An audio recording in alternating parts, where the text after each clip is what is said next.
The gunshot echoed across the dusty main street of Cedar Falls, followed by the sound of a woman's scream. Behind the curtained windows of the general store, merchants and families pressed themselves against the walls, waiting for the violence to pass. Sheriff Marcus Harrington stood over the bleeding man in the dirt, his silver badge gleaming in the harsh Nevada sun of 1879. Before we jump back in, tell us where you're tuning in from. And if this story touches you, make sure you're subscribed, because tomorrow I've saved something extra special for you. Next time you decide to challenge my authority, Harrington said, his voice carrying the cold precision of a man who had never known defeat, remember that dead men tell no tales. He holstered his revolver with practiced ease, his pale blue eyes scanning the crowd that had gathered at a safe distance. Anyone else feeling brave today? The townspeople of Cedar Falls had learned long ago that discretion was the better part of survival when dealing with their sheriff. Marcus Harrington ruled their desert community with an iron fist wrapped in the legitimacy of territorial law. What happened in Cedar Falls stayed in Cedar Falls, and those who forgot that lesson found themselves buried in the unmarked graves that dotted the hills beyond town. Catherine Walsh pressed herself deeper into the shadows of Miller's Dry Goods, her green eyes fixed on the scene unfolding in the street. At 24, she possessed a beauty that turned heads wherever she went. Auburn hair that caught fire in sunlight, skin like porcelain despite the harsh frontier climate, and an intelligent gaze that most men found either captivating or threatening. Today, watching Harrington's casual brutality, she felt only revulsion. The wounded man groaned in the dust, clutching his shoulder where the sheriff's bullet had torn through flesh and muscle. Blood seeped between his fingers, staining the dry earth dark red.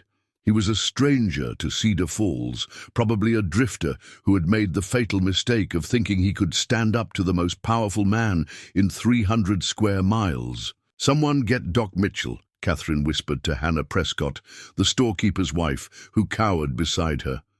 "That man will bleed to death." Hannah's eyes widened with fear. "Catherine, you can't get involved. You know what happened to the last person who crossed the sheriff. Poor Samuel Jenkins hasn't been seen since he questioned that land deed." But Catherine was already moving, pushing through the small crowd, despite Hannah's urgent whispers. She had spent 2 years in Cedar Falls watching Harrington's reign of terror, biding her time, keeping her head down. She had seen good men disappear, watched families driven from their homes, witnessed the systematic corruption that had turned a promising frontier town into a personal fiefdom. Today, something inside her snapped. "This man needs medical attention," Catherine announced, kneeling beside the wounded stranger without regard for the blood soaking into her blue calico dress. "Doc Mitchell, where are you?" The crowd murmured nervously, but no one moved to help. All eyes were on Sheriff Harrington, who stood frozen for a moment, apparently surprised that anyone would dare interfere with his demonstration of power. His pale eyes fixed on Catherine with an intensity that made several onlookers step backward. "Miss Walsh," Harrington said, his voice deceptively calm, "I don't recall asking for your opinion on how I conduct official business." Catherine met his gaze without flinching, though her heart hammered against her ribs. "A wounded man isn't official business, Sheriff. It's human decency." A dangerous smile played across Harrington's thin lips. He was a tall man, lean and sharp-featured, with prematurely grey hair that gave him a distinguished appearance that masked his brutal nature. "Human decency," he repeated, as if testing the words. How refreshing to hear such noble sentiments from Cedar Falls' most celebrated schoolteacher. The wounded man groaned again, his face growing pale from blood loss. Catherine pressed her hands against the wound, trying to stem the bleeding with pressure. "Doc Mitchell!" she called again, louder this time. "If you're any kind of physician, you'll help this man." An elderly man with trembling hands finally pushed through the crowd, carrying a worn leather medical bag. Dr. Oliver Mitchell had been Cedar Falls' only doctor for 15 years, but Harrington's reign had turned him into a nervous shadow of his former self. "I'm here," he mumbled, avoiding the sheriff's stare. "Let me see what I can do." As Dr. Mitchell knelt to examine the wound, Harrington stepped closer to Catherine. She could smell the whiskey on his breath, see the cold calculation in his eyes. "You know, Miss Walsh, I've been meaning to pay you a visit. There are certain matters we need to discuss." Catherine's blood ran cold, but she kept her voice steady. "I can't imagine what matters those would be, Sheriff." "Oh, I think you can." Harrington's hand rested casually on his gun belt, a gesture that everyone in Cedar Falls had learned to recognize as a threat.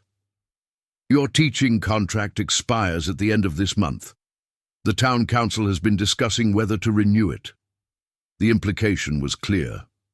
Catherine's position, her livelihood, her very presence in Cedar Falls existed at Harrington's sufferance. She had known this day would come eventually. The sheriff had been circling her like a predator for months, his interest growing more obvious and more menacing with each passing week. "The children need education," Catherine said quietly, still pressing against the wounded man's shoulder as Dr. Mitchell worked. "Surely the council recognizes that?" "The children need many things," Harrington agreed. "Discipline, order, proper moral guidance." His pale eyes swept over her in a way that made her skin crawl. "A woman in your position has certain responsibilities to the community, certain obligations that extend beyond the schoolroom." Dr. Mitchell cleared his throat nervously. "Sheriff, I need to get this man to my clinic. The bullet's still in there and he's lost a lot of blood." Harrington glanced down at the wounded stranger with casual indifference. "Of course, Doc. We can't have wounded drifters cluttering up our streets." He looked back at Catherine, his smile predatory. "Miss Walsh, I'll be calling on you tomorrow evening. 7 o'clock sharp. We have important business to discuss." It wasn't a request. Catherine nodded stiffly, knowing that refusing would only make matters worse. As Dr. Mitchell and 2 other men carefully lifted the wounded stranger, she stood and brushed the dust from her blood-stained dress. The crowd was already dispersing, eager to distance themselves from a scene that had revealed too much about the true nature of their town. "Catherine," Hannah Prescott whispered urgently, appearing at her elbow, "what are you going to do? Everyone knows what the sheriff wants, and everyone knows what happens to women who refuse him." Catherine had heard the stories, whispered rumors about other women who had caught Harrington's attention. Some had left town suddenly in the middle of the night. Others had simply disappeared. The lucky ones had married quickly to men who could provide some measure of protection, though even marriage wasn't always enough to deter the sheriff when he truly wanted something. "I don't know," Catherine admitted, watching Harrington stride toward his office with the confident gait of a man who had never been denied anything he desired. "But I won't become his plaything. I'd rather die first." Hannah's face went white. "Don't talk like that. There has to be another way." But as Catherine walked slowly back to the schoolhouse on the edge of town, she couldn't see any alternatives. Cedar Falls was isolated, surrounded by hundreds of miles of desert and mountain wilderness. The nearest town was a 3-day ride, through territory controlled by Harrington's allies and business partners. Even if she could somehow escape Cedar Falls, where would she go? She had no family, no resources, no connections beyond this remote corner of Nevada territory. The schoolhouse was a simple wooden building with 4 walls, a stone fireplace, and windows that looked out on the vast expanse of sagebrush and red rock that stretched to the horizon. Catherine had painted the walls herself when she arrived 2 years ago, bought books with her own money, and created a small library from donated volumes. It was her sanctuary, the only place in Cedar Falls where she felt truly safe. As she cleaned the blood from her hands and changed into a fresh dress, Catherine tried to think clearly about her situation. Marcus Harrington wanted her, and what Marcus Harrington wanted he took. The town council wouldn't protect her. Half of them owed their positions to the sheriff's influence, and the other half lived in terror of him. The territorial authorities were either corrupt or too distant to matter. She was alone, completely and utterly alone. The afternoon passed slowly as Catherine tried to focus on preparing lessons for the next day. 23 children attended her school, ranging in age from 6 to 16. They came from the families of merchants, ranchers, miners, and craftsmen who made up Cedar Falls' population of nearly 400 souls. Most were good children, eager to learn, despite the harsh realities of frontier life. They deserved better than to lose their teacher because she had become the object of a tyrant's desires. As evening approached, Catherine found herself standing at the schoolhouse window, watching the sun set behind the distant mountains. The desert landscape was beautiful in its stark simplicity, painted in shades of orange and purple as darkness crept across the valley. Somewhere out there, beyond the reach of Harrington's authority, lay freedom. But it might as well have been. On the moon, for all the good it did her, a soft knock at the door made her jump. Catherine's hand went instinctively to the small knife she kept in her desk drawer, a precaution that had become second nature during her time in Cedar Falls. "Who's there?" "It's Dr. Mitchell." Catherine opened the door to find the elderly physician standing on her doorstep, his medical bag in one hand and his hat in the other. His face was grave, lined with exhaustion and worry. "How is the wounded man?" Catherine asked, stepping aside. "To let him enter. He'll live, thanks to you," Dr. Mitchell said, settling heavily into one of the student chairs. "The bullet missed anything vital, though he lost more blood than I'd like. He's resting now, but he was conscious long enough to tell me something interesting." Catherine waited, sensing that there was more to this visit than a medical update. "His name is James Crawford," Dr. Mitchell continued. "He's not a drifter, Catherine. He's a federal marshal, sent here to investigate reports of corruption and violence in the territorial administration." The news hit Catherine like a physical blow. A federal marshal. If Harrington discovered the truth about his victim's identity, the wounded man would never leave Cedar Falls alive. "Does the sheriff know?" Catherine asked. "Not yet. Crawford was smart enough to keep his credentials hidden, and I haven't told anyone else. But Harrington's suspicious by nature. It won't take him long to start asking questions." Dr. Mitchell met her eyes directly. "Catherine, that man risked his life to respond to complaints about what's happening here. Someone has been sending letters to the territorial capital, documenting Harrington's crimes." Catherine felt a chill run down her spine. "Someone?" Preparing and narrating this story took us a lot of time, so if you are enjoying it, subscribe to our channel. It means a lot to us. Now back to the story. "I think you know who." Dr. Mitchell's voice was barely above a whisper. "Those letters were written by someone with education, someone who could articulate the legal issues involved, someone brave enough to risk everything for justice."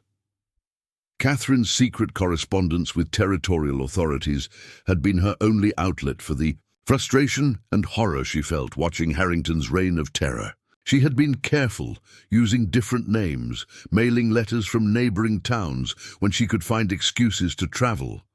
But apparently, she hadn't been careful enough. "If Harrington finds out," Catherine said quietly, "he'll kill you, Doctor." Mitchell finished, "Just like he killed others who threatened his power. Catherine, you have to leave Cedar Falls, tonight, before tomorrow's meeting." Catherine sank into her chair behind the teacher's desk, the weight of her situation crushing down upon her. "Where can I go? He controls the roads, the stage lines, the telegraph. Even if I could somehow get out of town, he'd hunt me down." Dr. Mitchell leaned forward, his voice urgent. "There's one place he can't follow, the Lakota reservation lands. To the north, their sovereign territory, beyond territorial jurisdiction. If you could reach them..." "The Lakota?" Catherine stared at him in shock. Dr. Mitchell, those people are at war with white settlers. They'd kill me on sight. Not all of them, Dr. Mitchell said quietly. I've treated Lakota patients, traded, with their medicine men for herbs and remedies. Some of them are reasonable people, caught in an impossible situation, just like the rest of us. There's one in particular, a warrior named Swift Eagle, who sometimes comes to town to trade. He speaks English, understands the white man's world. If anyone might help you. Catherine shook her head. It's madness. I'd be trading one death, a sentence for another. Maybe, Dr. Mitchell admitted. But at least it would be your choice, your risk to take. Here you're just waiting for Harrington to decide your fate. A sudden commotion outside made them both freeze. Voices, the sound of horses, men shouting orders. Catherine moved to the window and peered through the curtain. In the gathering dusk, she could see torches moving through the streets. Harrington's men, more than usual, searching for something or someone.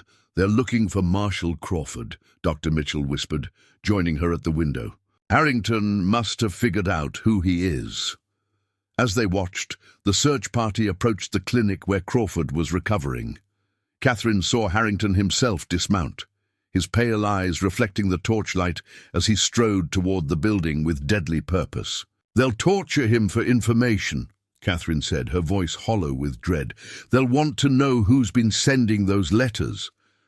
Dr. Mitchell's face was pale in the lamplight. He doesn't know it was you. I never told him. But Harrington has ways of making men talk, and Crawford's in no condition to resist.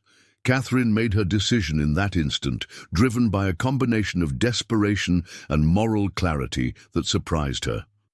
I won't let an innocent man suffer for my actions, and I won't give Harrington the satisfaction of destroying me slowly. She moved quickly through the schoolhouse, gathering the few possessions she couldn't bear to leave behind. A photograph of her parents, killed in a wagon accident that had left her orphaned at 18. The locket her mother had worn, containing a pressed flower from their family garden in Ohio, a small Bible, its pages worn from constant reading during the lonely frontier nights. Catherine, what are you doing? Dr. Mitchell asked, though he clearly knew the answer. What I should have done months ago, Catherine replied, wrapping her belongings in a shawl. I'm leaving Cedar Falls, and I'm not looking back. She paused, at her desk, looking down at the lesson plans she had prepared for tomorrow's classes. 23 children who would wake up to find their teacher gone, their education interrupted by forces beyond their understanding. It broke her heart, but staying would help no one and endanger everyone who had shown her kindness. Dr. Mitchell, Catherine said quietly, will you tell the children that I'm sorry? Tell them to keep learning, keep reading, keep asking questions. Tell them that knowledge is the only thing that can set people free. The old physician nodded, tears glistening in his eyes. Where will you go? Catherine looked out the window toward the northern hills, where somewhere beyond the darkness lay the Lakota lands. It was a desperate gamble, a leap into the unknown, that could end in death or worse, but it was her choice to make, her risk to take. Somewhere Harrington can't follow, she said simply. As shouts and the sound of breaking glass echoed from the direction of the clinic, Catherine Walsh slipped out the back door of the schoolhouse and into the Nevada night. Behind her lay everything. She had known the life she had built, the safety of civilization such as it was. Ahead lay wilderness, uncertainty, and the faint hope that somewhere in the vast darkness she might find something that had been absent from her life for far too long. Freedom. The desert night wrapped around Catherine like a shroud as she stumbled. Through the sagebrush, guided only by starlight and the desperate need to put distance between herself and Cedar Falls. Behind her, the orange glow of torches marked Harrington's search, spreading through the town like wildfire. She could hear dogs barking, men shouting, the thunder of hoofbeats as mounted searchers fanned out into the surrounding hills. Catherine had never ventured more than a few miles from Cedar Falls during her 2 years in Nevada Territory. The wilderness, Beyond the town's boundaries was alien and threatening, filled with dangers she could barely imagine. Rattlesnakes coiled beneath rocks, mountain lions prowled the ridgelines, flash floods could turn dry creek beds into raging torrents without warning. And somewhere in this vast emptiness, bands of Lakota warriors moved like ghosts through a landscape they had known for generations. Her city-bred shoes, suitable for schoolroom floors and church services, proved woefully inadequate for traversing rocky terrain in darkness. Within an hour, her feet were bleeding through the thin leather soles. Her calico dress, designed for propriety rather than practicality, caught on thorns and split at the seams as she pushed through dense stands of greasewood and rabbit brush. The temperature dropped rapidly once the sun disappeared, reminding Catherine that Nevada's high desert could be as cold as it was hot. She wrapped her shawl tighter around her shoulders, grateful for the extra layer, but knowing it wouldn't be enough if she had to spend multiple nights in the open. Her small bundle of possessions felt heavier with each step, though it contained nothing more than absolute necessities. By midnight, exhaustion forced her to rest beneath an overhang of red sandstone that provided minimal shelter from the wind. Catherine huddled against the rock wall, listening to the eerie sounds of the desert night. Coyotes yipped in the distance, their calls rising and falling like demonic laughter. Something rustled in the brush nearby. A small animal, she hoped, though her imagination conjured images of predators circling her fragile hiding place. Sleep was impossible. Every sound made her start. Every shadow seemed to move with hostile intent. Catherine's mind raced through everything that could go wrong with her desperate plan. Even if she somehow managed to find the Lakota, what made her think they would help a white woman? Dr. Mitchell's assurances about Swift Eagle felt naive in retrospect. The warrior might be reasonable by frontier standards, but that didn't mean he would risk his people's safety for a stranger fleeing white man's justice. Dawn came slowly, painting the eastern sky in shades of rose and gold that would have been beautiful under different circumstances. Catherine emerged from her rocky shelter stiff and sore, her dress torn and dirty, her auburn hair hanging in tangled strands around her face. She looked nothing like the prim schoolteacher who had commanded respect in Cedar Falls' classroom. The morning light revealed the true scope of her predicament. She stood on a high mesa overlooking miles of broken country, jagged canyons, towering buttes, and endless expanses of desert scrub stretching to the horizon. Somewhere to the north lay the Lakota reservation lands, but the exact location remained a mystery. Catherine had only Dr. Mitchell's vague directions and her own limited knowledge of territorial geography to guide her. Water was her most immediate concern. She had filled a small canteen before leaving the schoolhouse, but it wouldn't last more than a day or two in the desert heat. Finding reliable water sources in this landscape required skills she simply didn't possess. The green lines marking creek beds might be dry for most of the year, and she had no way of knowing which ones held permanent springs. As Catherine began picking her way down the mesa's eastern slope, movement in the valley below caught her attention. Riders, at least 6 of them, following what appeared to be a game trail through the sagebrush. Even at a distance, she recognized the methodical pattern of their search. Harrington's men, already expanding their hunt beyond the immediate area around Cedar Falls. Catherine pressed herself against a boulder, hardly daring to breathe as the search party passed within a quarter-mile of her position.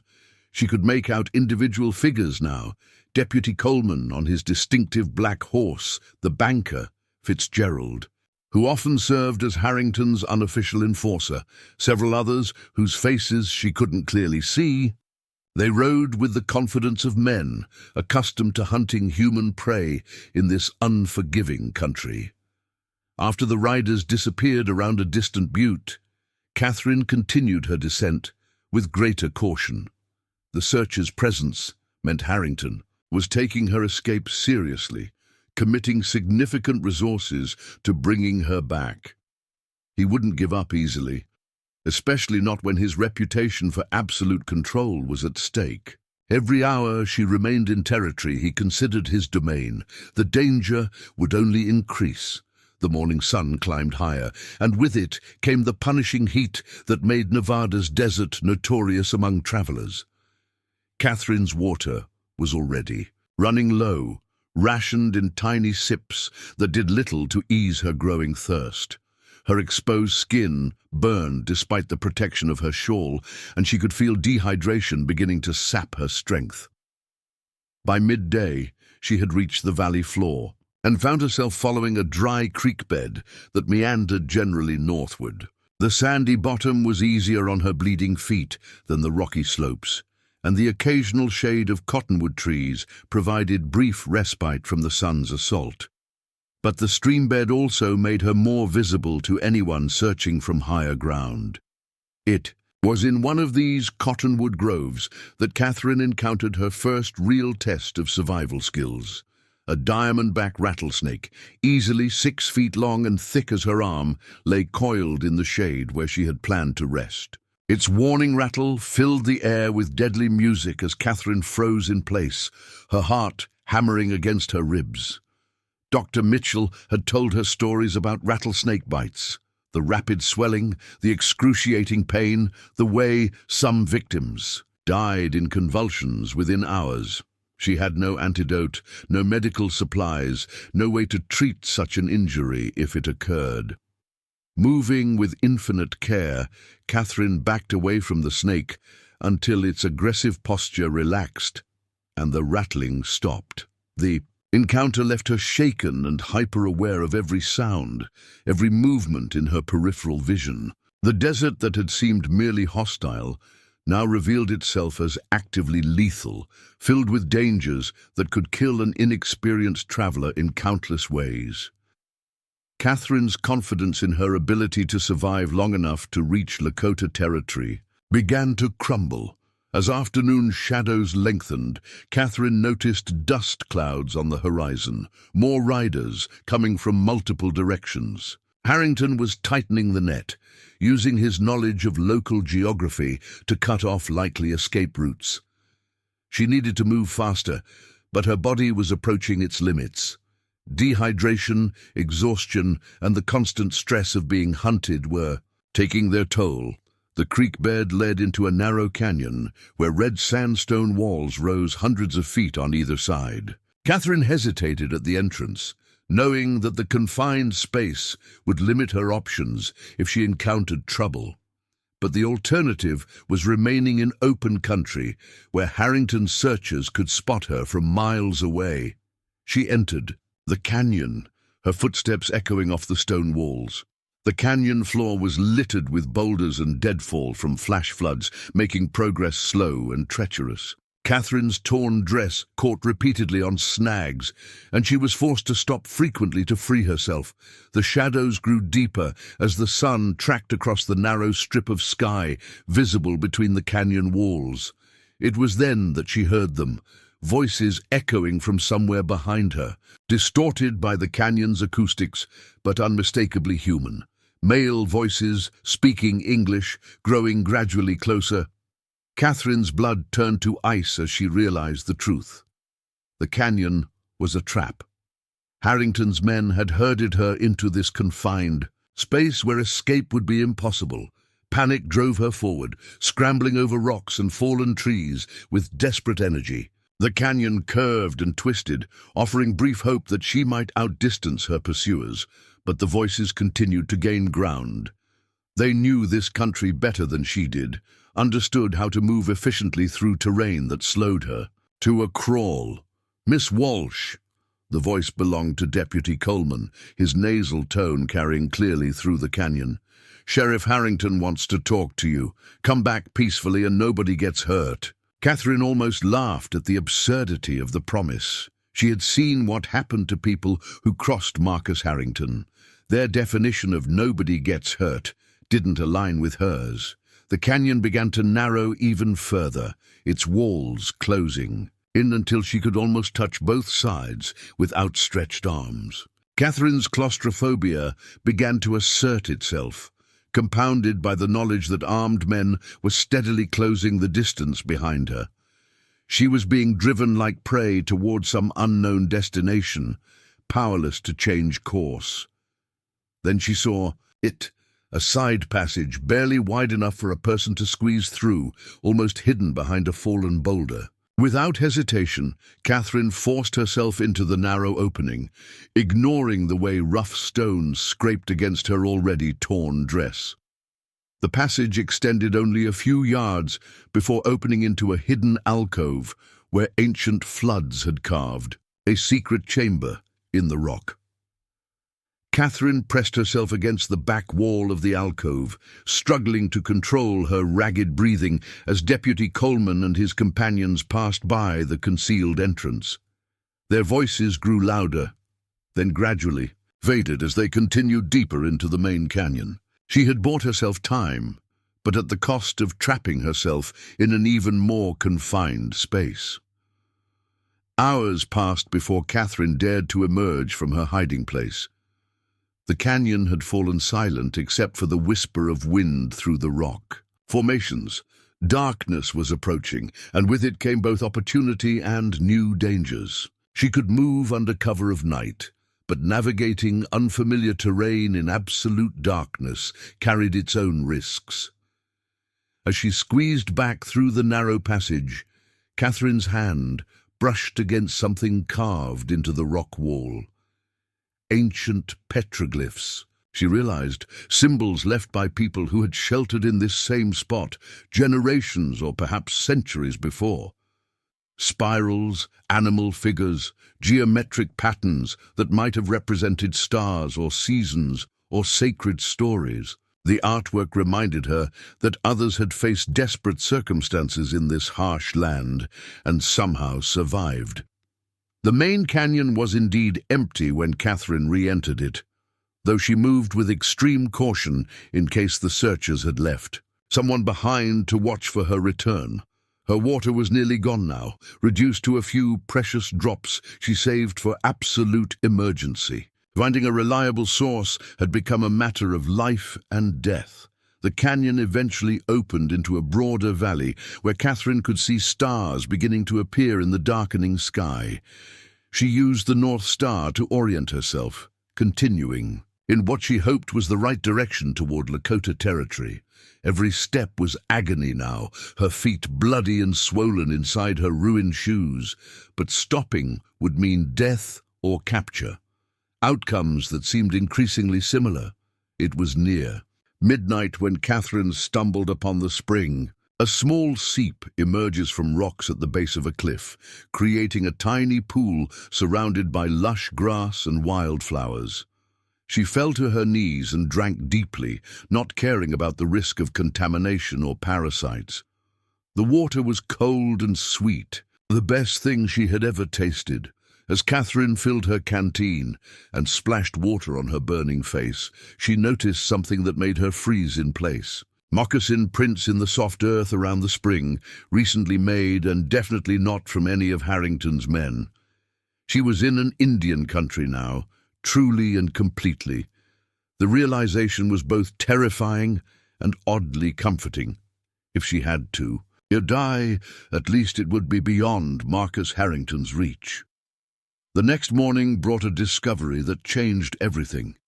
Catherine woke in a grove of cottonwoods near the spring to find a small bundle placed carefully beside her sleeping form. Wrapped in soft deerskin and tied with sinew, it contained strips of dried meat, a handful of pine nuts, and a pair of beautifully crafted moccasins sized perfectly for her feet. No one was visible in any direction, but Catherine knew she was being watched. Someone had approached while she slept, assessed her situation, and made a decision to help rather than harm. The moccasins fit as if they had been made specifically for her, replacing her ruined shoes with footwear designed for traveling rough country. As Catherine examined the unexpected gift, she noticed a single feather tied to the bundle's wrapping, an eagle feather marked with red and black paint in a pattern she didn't recognize but somehow understood as a symbol of safe passage. Someone had declared her worthy of protection, at least temporarily. She looked up at the surrounding cliffs and mesas, knowing that eyes watched her from concealment. "Thank you," she called softly, her voice carrying across the morning stillness. Whether or not her benefactor understood English, the tone would convey her gratitude. Catherine gathered her few possessions and continued northward, walking now with greater confidence in her new moccasins. The landscape remained harsh and unforgiving, but it no longer felt actively hostile. She was under someone's protection now, moving through territory where different rules applied than those that governed Marcus Harrington's domain. Behind her, the search parties would continue their hunt, but Catherine Walsh was no longer the helpless schoolteacher who had fled Cedar Falls in desperation.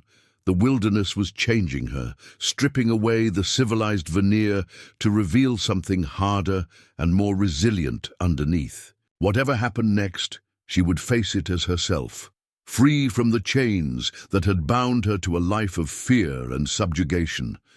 The sun climbed higher, beginning another day of her journey into the unknown. 3 days deeper into Lakota territory, Catherine discovered that survival meant more than simply staying alive. The mysterious gifts had continued, always placed where she would find them upon waking, always containing exactly what she needed most: a bone needle and sinew thread. When her dress finally tore beyond repair, wild berries and edible roots when her food ran low, a small clay pot that allowed her to carry water more efficiently than her battered canteen. Each morning brought evidence that she remained under careful observation. Footprints that appeared and vanished like morning mist. Disturbed vegetation, marking paths she should follow. Smoke signals rising from distant peaks in patterns that meant nothing to her, but clearly communicated something to unseen watchers. Catherine had entered a world where she was simultaneously protected and evaluated, her every action scrutinized by people who could end her life as easily as they sustained it. The landscape itself seemed to be changing around her. The harsh, red desert of Nevada gradually gave way to higher country where pine forests clothed the mountainsides and streams ran year-round through verdant valleys. Catherine's battered appearance would have shocked anyone who knew the primary schoolteacher from Cedar Falls. Her auburn hair hung loose and wild, bleached by sun and wind. Her skin had darkened to bronze, marked by scratches and insect bites that told the story of her journey. The moccasins had transformed her gait from the careful steps of a lady to the sure-footed stride of someone learning to read the land. It was on the 4th morning that Catherine finally encountered one of her mysterious benefactors face to face. She had been following a game trail through dense forest when movement ahead made her freeze in place. A figure stepped out from behind a massive pine tree not 20 yards away. A Lakota warrior, unlike anyone she had ever imagined. He was tall and lean, with shoulder-length black hair adorned with feathers and brass ornaments that caught the morning light. His face was painted with geometric designs in red and yellow ochre, transforming his features into something both beautiful and intimidating. He wore buckskin leggings and a breechcloth, with a bone breastplate covering his chest. A bow and quiver of arrows hung across his shoulder, and a steel knife gleamed at his belt. But it was his eyes that held Catherine transfixed. Dark brown and intelligent, they studied her with an intensity that seemed to see straight through to her soul. There was no hostility in that gaze, but no friendliness either. She was being assessed by someone who would decide her fate based on what he observed in this crucial moment. "You are the woman who flees the bad sheriff," he said in clear English, his voice deep and carefully modulated. "The one who helped the wounded man in the town of wood buildings." Catherine found her voice after a moment of shocked silence. "You speak English?" A slight smile played across the warrior's lips. I speak many languages, English, Spanish, French, 3 dialects of Lakota. Knowledge is power, and power is survival. He stepped closer, his movements fluid and completely silent. I am called Swift Eagle. My people have been watching you since you entered our lands. Swift Eagle, Catherine repeated, remembering Dr. Mitchell's mention of a reasonable warrior who sometimes traded in Cedar Falls. Relief flooded through her at finally encountering the man who might be her salvation. Dr. Mitchell said you might help me. The old medicine man speaks well of you, Swift Eagle acknowledged. He says you have a good heart, that you risk yourself to help others. His dark eyes moved over her transformed appearance with something that might have been approval. The journey has been hard. You are stronger than you look. Catherine almost laughed at the understatement. I've never been so tested in my life. Without the gifts your people left, I would have died days ago. My grandmother, White Dove, insisted. We help you, Swift Eagle explained. She says the spirits spoke to her in dreams, telling her a white woman would come seeking justice, a woman who would bring change to both our peoples. He paused, studying Catherine's reaction. Grandmother sees far into the future. Her visions are never wrong. The mention of visions and prophecy should have alarmed Catherine's rational, educated mind. Instead, she found herself accepting such concepts as natural in this place, where the ordinary rules of civilization no longer applied. What kind of change? Swift Eagle gestured for her to follow him deeper into the forest. Come, there are things you must see, people you must meet before we speak of the future. But first, you need proper clothing and food. You cannot meet our council looking like a refugee from the white man's world. They walked in silence, through towering pines and across meadows carpeted with wildflowers. Catherine marveled at Swift Eagle's ability to move without making a sound, his moccasined feet finding purchase on surfaces that would have betrayed her with snapping twigs or sliding stones. He seemed to be part of the forest itself, as natural as the deer that bounded away at their approach, or the hawks that circled overhead. After an hour of steady climbing, they created a ridge, and Catherine gasped at the vista spread below them. A hidden valley stretched between mountain peaks, its floor dotted with the distinctive cone shapes of teepees arranged in a large circle around a central area. Smoke rose from cooking fires, and people moved through the encampment with the purposeful activity of a well-organized community. Children played between the lodges, while women worked at various tasks, and men tended horses in a rope corral. My people, Swift Eagle said simply. The Crow-Feather Band of the Lakota. We summer in this valley where the soldiers cannot easily find us. His voice carried a note of sadness. Each year, the safe places grow fewer. The white government breaks, treaty after treaty, pushes us into smaller reservations where the soil is poor and game is scarce.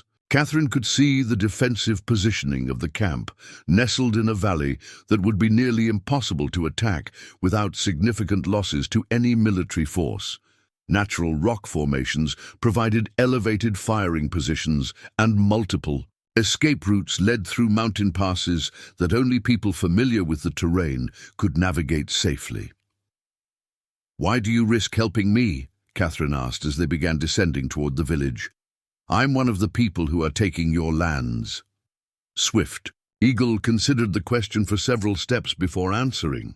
Because not all white people are our enemies, just as not all Lakota are warriors. Some seek understanding instead of conquest.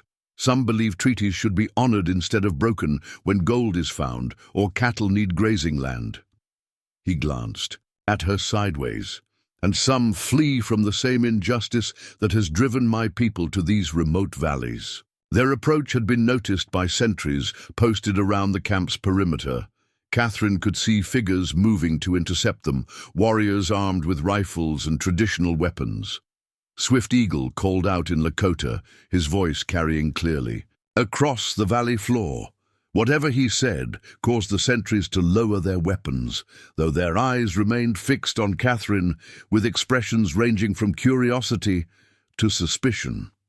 The first person to approach them was an elderly woman whose bearing immediately marked her as someone of importance. Her hair was white as new snow, braided with silver ornaments and eagle feathers. Her dress was elaborately decorated with beadwork that must have taken months to complete. But it was her eyes that commanded attention, dark and wise, holding depths of knowledge accumulated over decades of frontier survival. "Grandmother," Swift Eagle said respectfully, switching to English for Catherine's benefit. "This is the woman from your vision, the one who helps the wounded and speaks against the bad sheriff." White Dove studied Catherine with the same intense scrutiny her grandson had displayed, but her assessment felt gentler, more maternal, despite its thoroughness. She spoke rapid Lakota to Swift Eagle, who nodded and responded in the same language. Their conversation was animated but not heated, the tone suggesting negotiation rather than argument. "My grandmother says you have the look of someone who has walked between worlds," Swift Eagle translated. "She wants to know if you seek to join our world or simply hide in it until danger passes."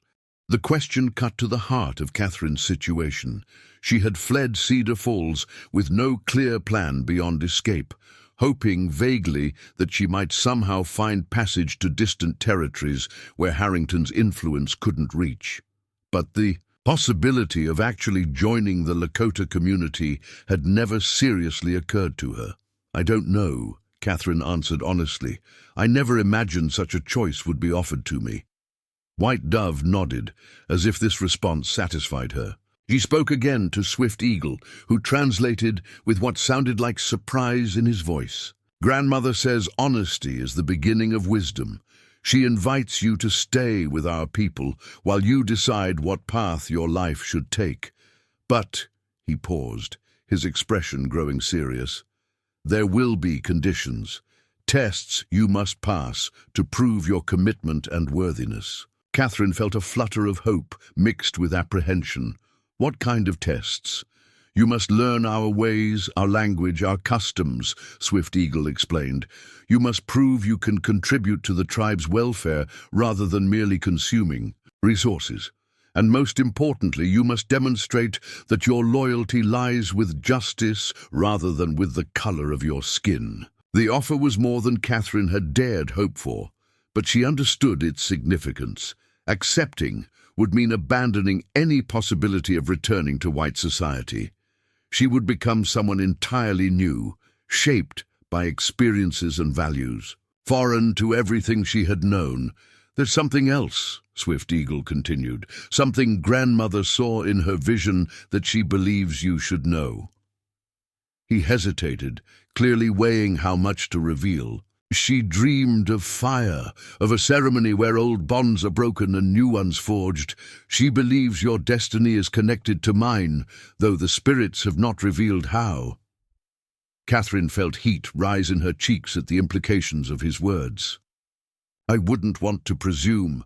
"Presume nothing," Swift Eagle said gently. "Among my people the spirits guide such matters. Human desires must bend to larger purposes." His dark eyes met hers directly. "But the vision also showed great danger coming from the world you left behind. The bad sheriff will not forget you. His anger grows like a storm that must eventually break." As if summoned by his words, a commotion arose from the eastern edge of the camp. Scouts were returning at full gallop, their horses lathered and their faces grim. They rode directly to where Swift Eagle stood with Catherine and White Dove, dismounting to deliver their report in urgent Lakota. Swift Eagle's expression darkened as he listened. When the scouts finished, he turned to Catherine with obvious concern. "They bring word from our watchers near the border of White Territory. The sheriff has gathered a large force, more than 20 men, some of them soldiers from the territorial militia. They are moving north, following your trail." Catherine's blood turned cold. 20 men? But this is sovereign territory. They have no legal authority here. Legal authority means nothing to men like your sheriff, Swift Eagle replied grimly. They will claim they are pursuing a dangerous fugitive or that they have evidence of stolen property, any excuse to justify invasion.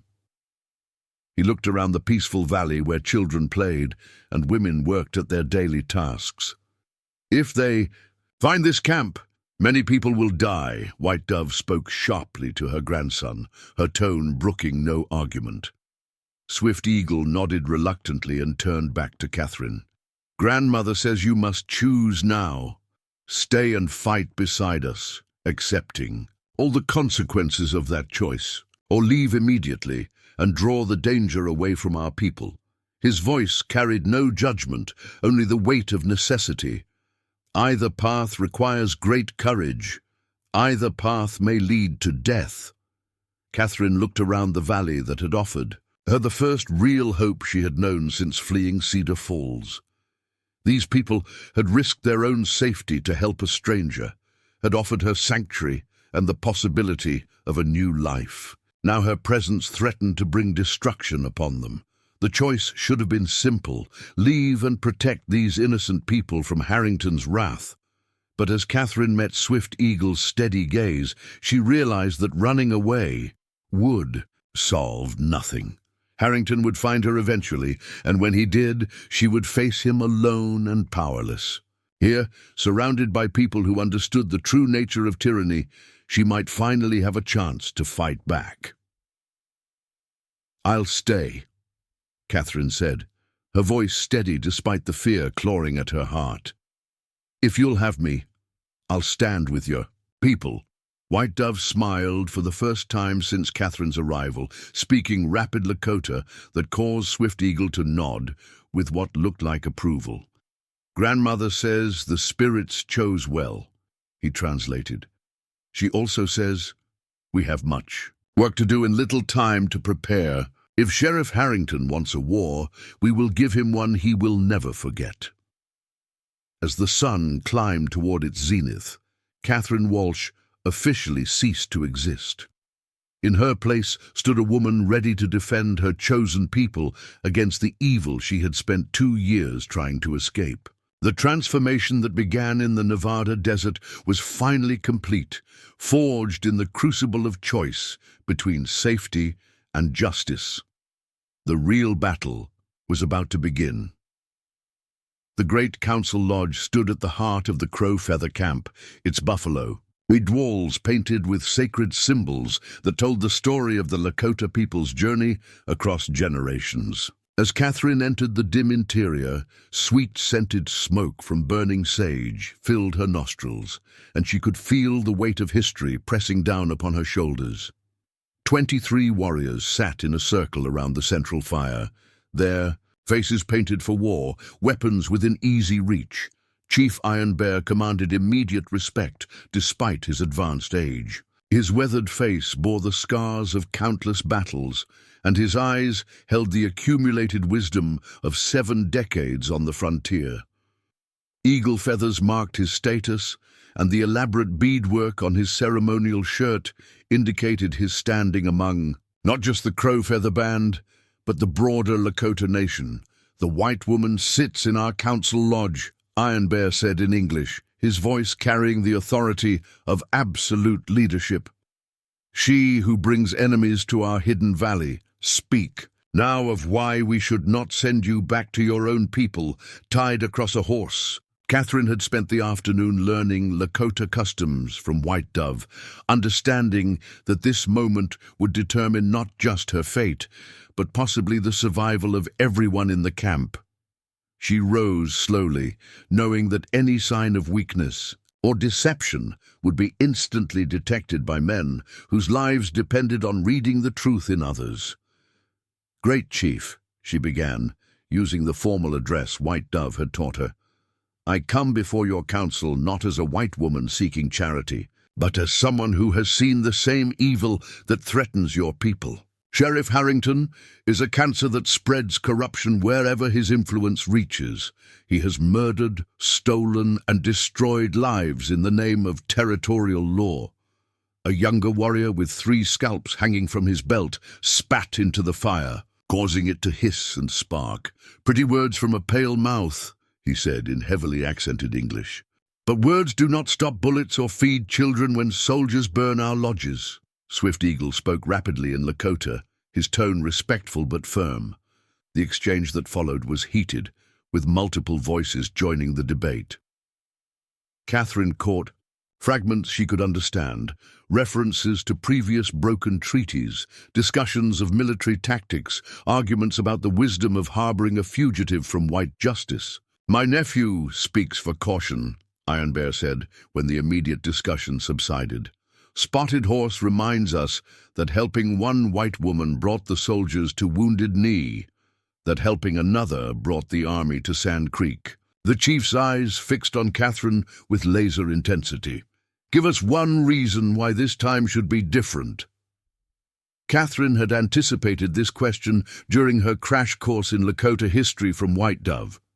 The names Wounded Knee and Sand Creek carried special horror, massacres where peaceful tribes had been slaughtered by soldiers who viewed all Native Americans as enemies, regardless of their actions or intentions. "Because this time, you know your enemy before he arrives," Catherine said firmly. "Harrington isn't coming here to enforce territorial law or recover stolen property. He's coming because his pride demands it, because allowing one woman to escape. His control threatens everything he's built. But pride makes men stupid, and stupid enemies can be defeated." She reached into the doe-skin pouch White Dove had given her and withdrew a folded paper, one of the territorial maps she had taken from the schoolhouse when fleeing Cedar Falls. "I know Harrington's mind, his methods, his weaknesses. I've studied these mountains for 2 years, teaching geography to children who needed to understand the land around them. I can help you plan a defense that turns his strength against him." Iron Bear gestured for the map, studying it carefully before passing it to his war leaders. Catherine watched as they examined the territorial boundaries, the marked trails, the locations of water sources and defensible positions. These were men who understood warfare at a level that went far beyond simple courage.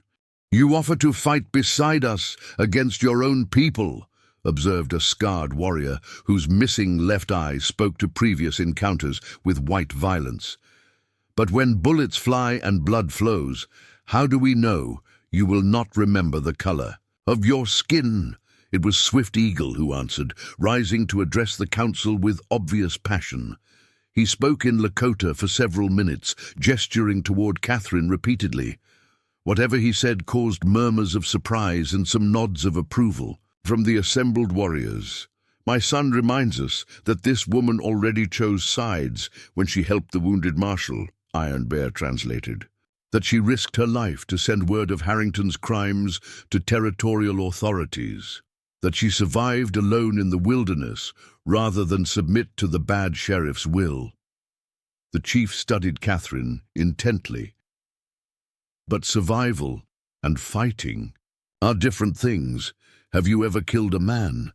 The question hung in the air like smoke from the sacred fire. Catherine met Iron Bear's gaze directly, knowing that her answer would be weighed against everything that followed. "No," she said simply, "but I've seen what happens to people who can't defend themselves against evil. I won't be helpless again." "Good answer," Iron Bear said after a moment. "Honest warrior is better than a boastful coward." He looked around. The circle of fighters. "The woman stays. She will fight beside our people when the sheriff comes. But," his voice hardened, "if she shows cowardice or betrayal, Swift Eagle will answer by bringing her among us." Swift Eagle nodded acceptance of this responsibility without hesitation. Catherine felt a surge of gratitude mixed with concern. Her choices could now endanger the man who had saved her life. The council then turned to tactical planning, with a professionalism that impressed Catherine despite her lack of military experience. These men understood their environment with intimate precision, knew every ridge and canyon that could provide advantage or trap, every water source that attacking forces would need to reach. "Harrington brings 23 men," reported the scout who had brought news of the approaching force. 15 territorial militia, 8 of his personal deputies. They follow the old mining trail that leads toward our valley. War leader Singing Wolf, Iron Bear's primary strategist, used charcoal to mark positions on Catherine's map. The trail passes through Devil's Canyon, where the walls close tight and echoes confuse sound. Good place for ambush, but also good place to be trapped if they have scouts on the rim.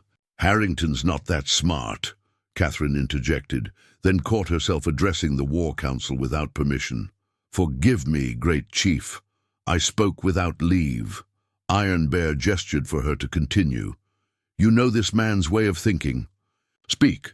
"Harrington relies on intimidation and overwhelming force," Catherine explained. "He's never faced organized resistance because he crushes opposition before it can coordinate.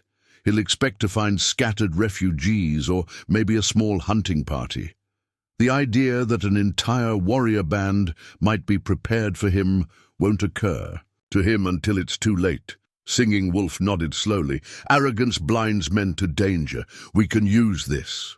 The tactical discussion continued well into the night, with warriors contributing knowledge gained from decades of defending their people against increasingly aggressive territorial expansion.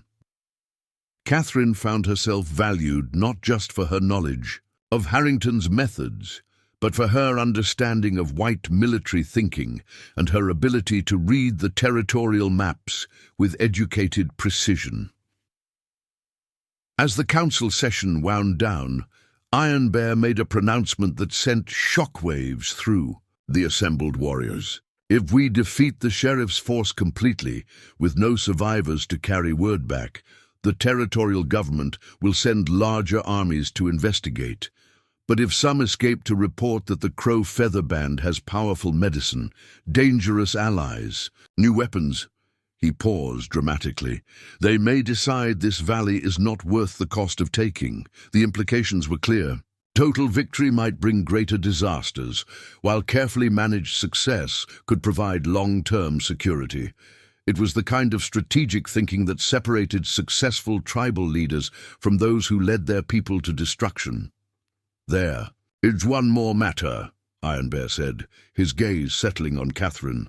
"White Dove has shared her vision with the council. She sees a ceremony of fire, where old bonds are broken and new ones forged. She believes this woman's destiny is tied to that of Swift Eagle, but the spirits demand a public declaration of loyalty." Catherine felt heat rise in her cheeks as every eye in the lodge fixed upon her. The suggestion was clear, though not yet explicitly stated. Swift Eagle stood, his expression serious but not unwelcoming. "Among our people, marriage bonds are sacred, but they must serve the tribe's welfare. If the spirits call for such a union, it would strengthen our position and demonstrate this woman's complete commitment to our cause."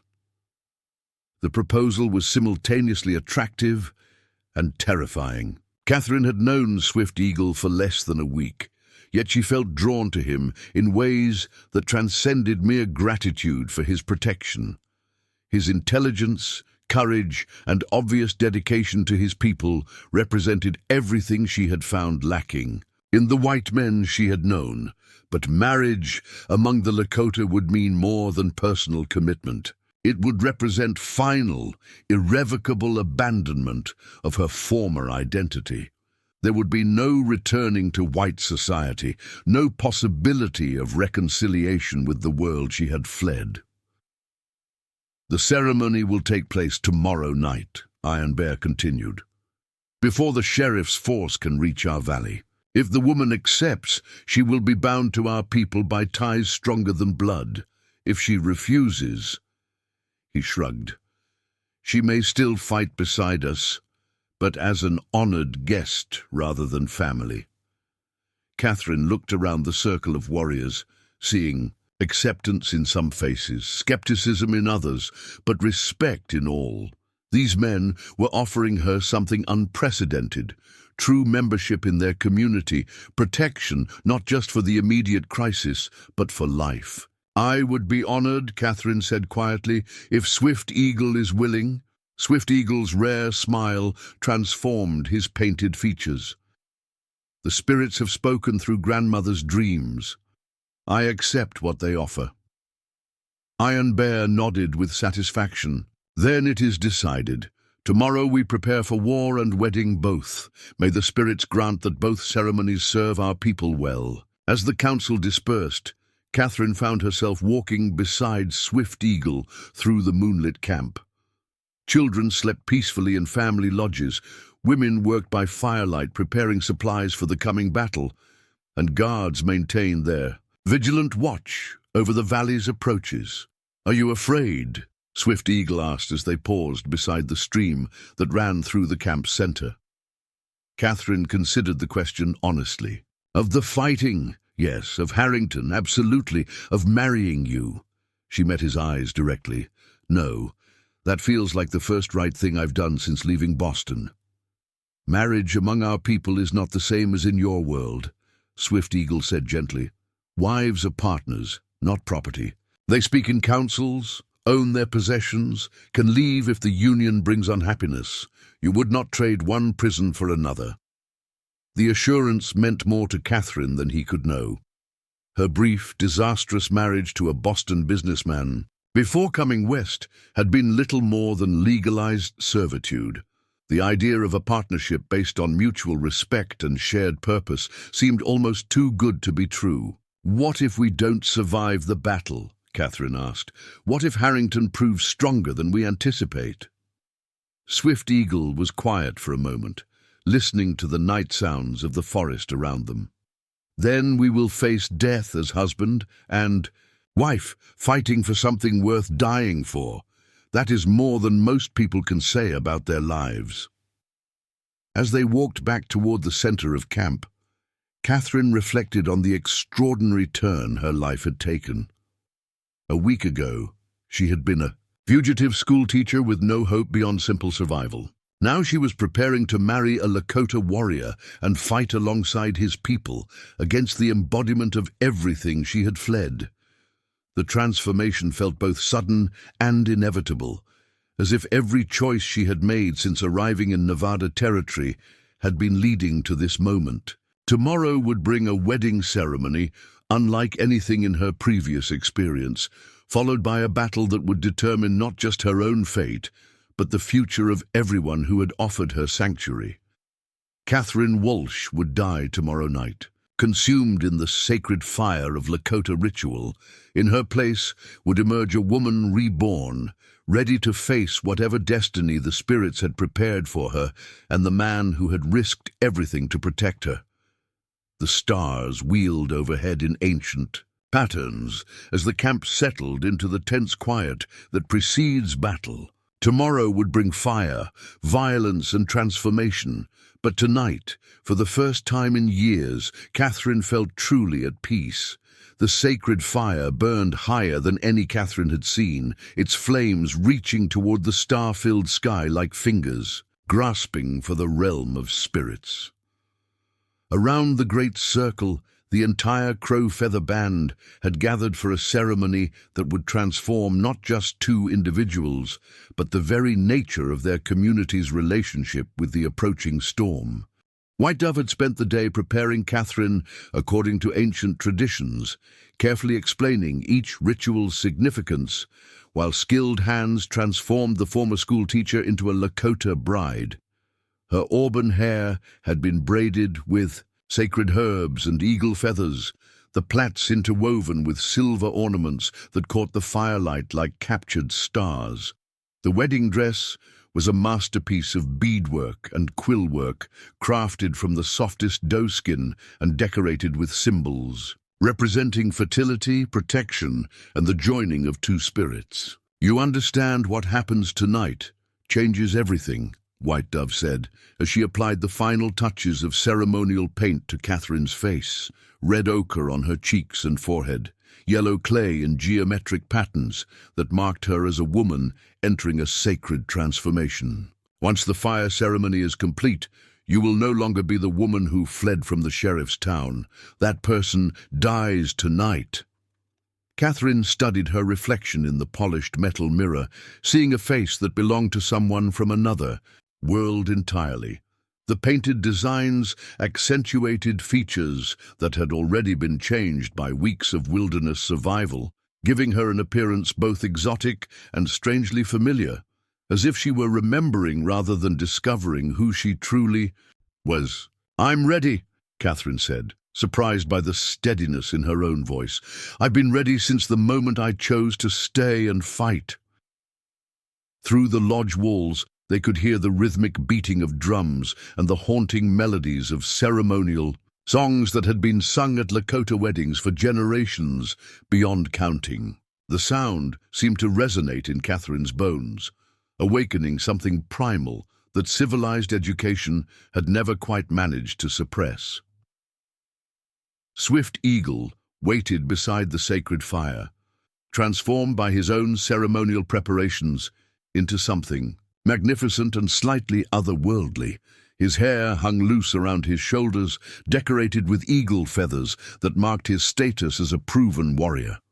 War paint covered his face and chest in intricate patterns that told the story of his deeds in battle, while the finest beadwork adorned his wedding shirt and leggings.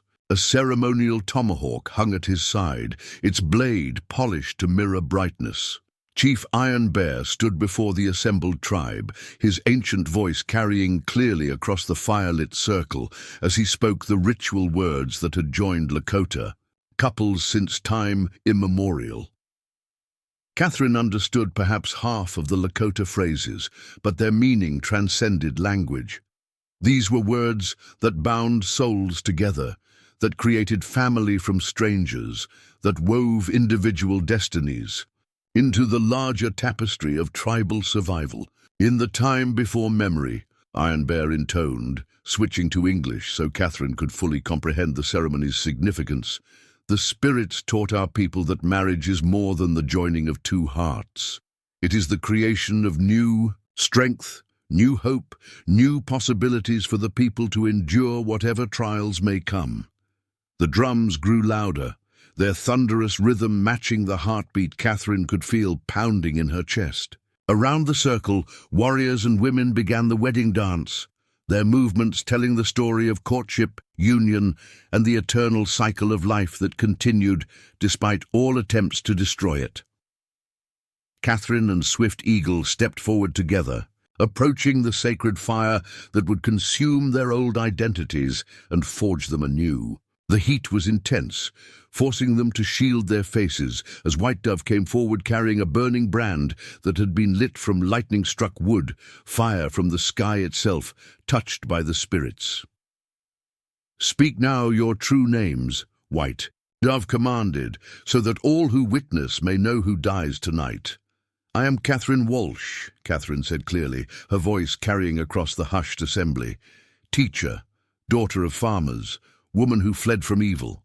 "I am Swift Eagle," her groom replied, "son of Storm Cloud, grandson of White Dove, warrior of the Crow Feather Band." White Dove touched the sacred brand to a bundle of sweetgrass and sage that flared instantly into fragrant smoke. "Let these names burn in the holy fire. Let these old selves feed the flames that will birth new spirits." The symbolism was powerful and immediate. Catherine felt something fundamental shifting inside her as the smoke rose toward the stars, carrying with it every connection to her former life.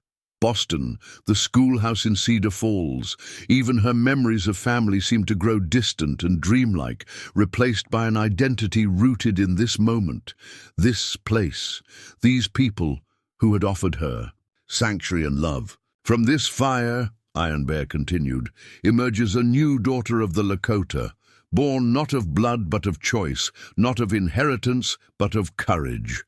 Catherine Walsh is dead. In her place stands Medicine Woman who fights, partner to Swift Eagle, mother to whatever children the spirits may grant, defender of the Crow Feather people." The new name hit Catherine like a physical force. Medicine Woman who fights, a title that acknowledged both her education and her willingness to stand against injustice. It was more than she had dared hope for, more than she had ever imagined possible when she first fled into the wilderness.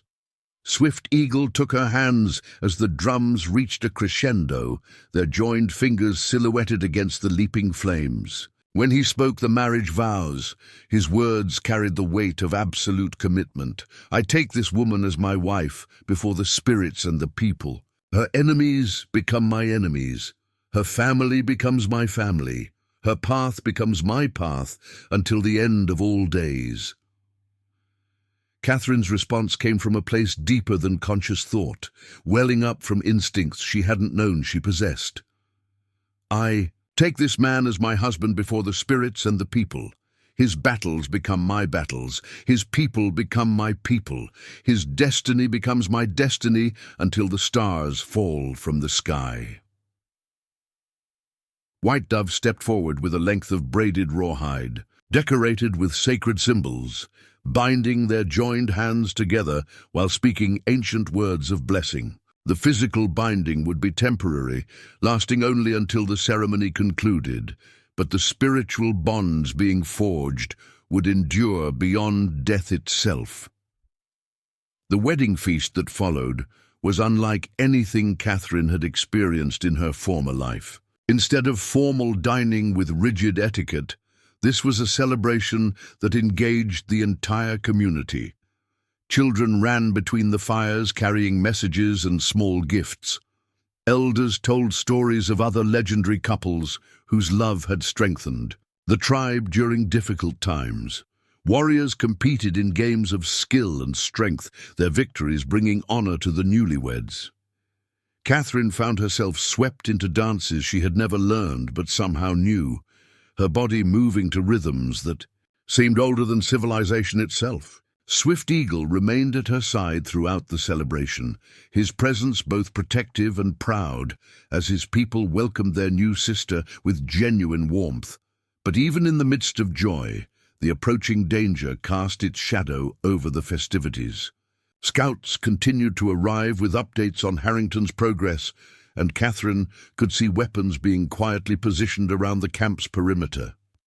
This was a wedding feast, held on the eve of battle, a celebration of life in the face of death. "They are closer than expected," Singing Wolf reported quietly to Iron Bear during a break in the dancing. "The sheriff drives his men hard. They will reach Devil's Canyon before dawn." Iron Bear nodded grimly. "Then we must be ready. Send word to the warriors in position. When the sun rises, we begin." Catherine felt Swift Eagle tense beside her as the war leader's words reached them. The honeymoon would last mere hours before duty called them both to face the greatest test of their new union. As the night deepened and the celebration gradually wound down, White Dove approached the newlyweds with a final gift, a war club.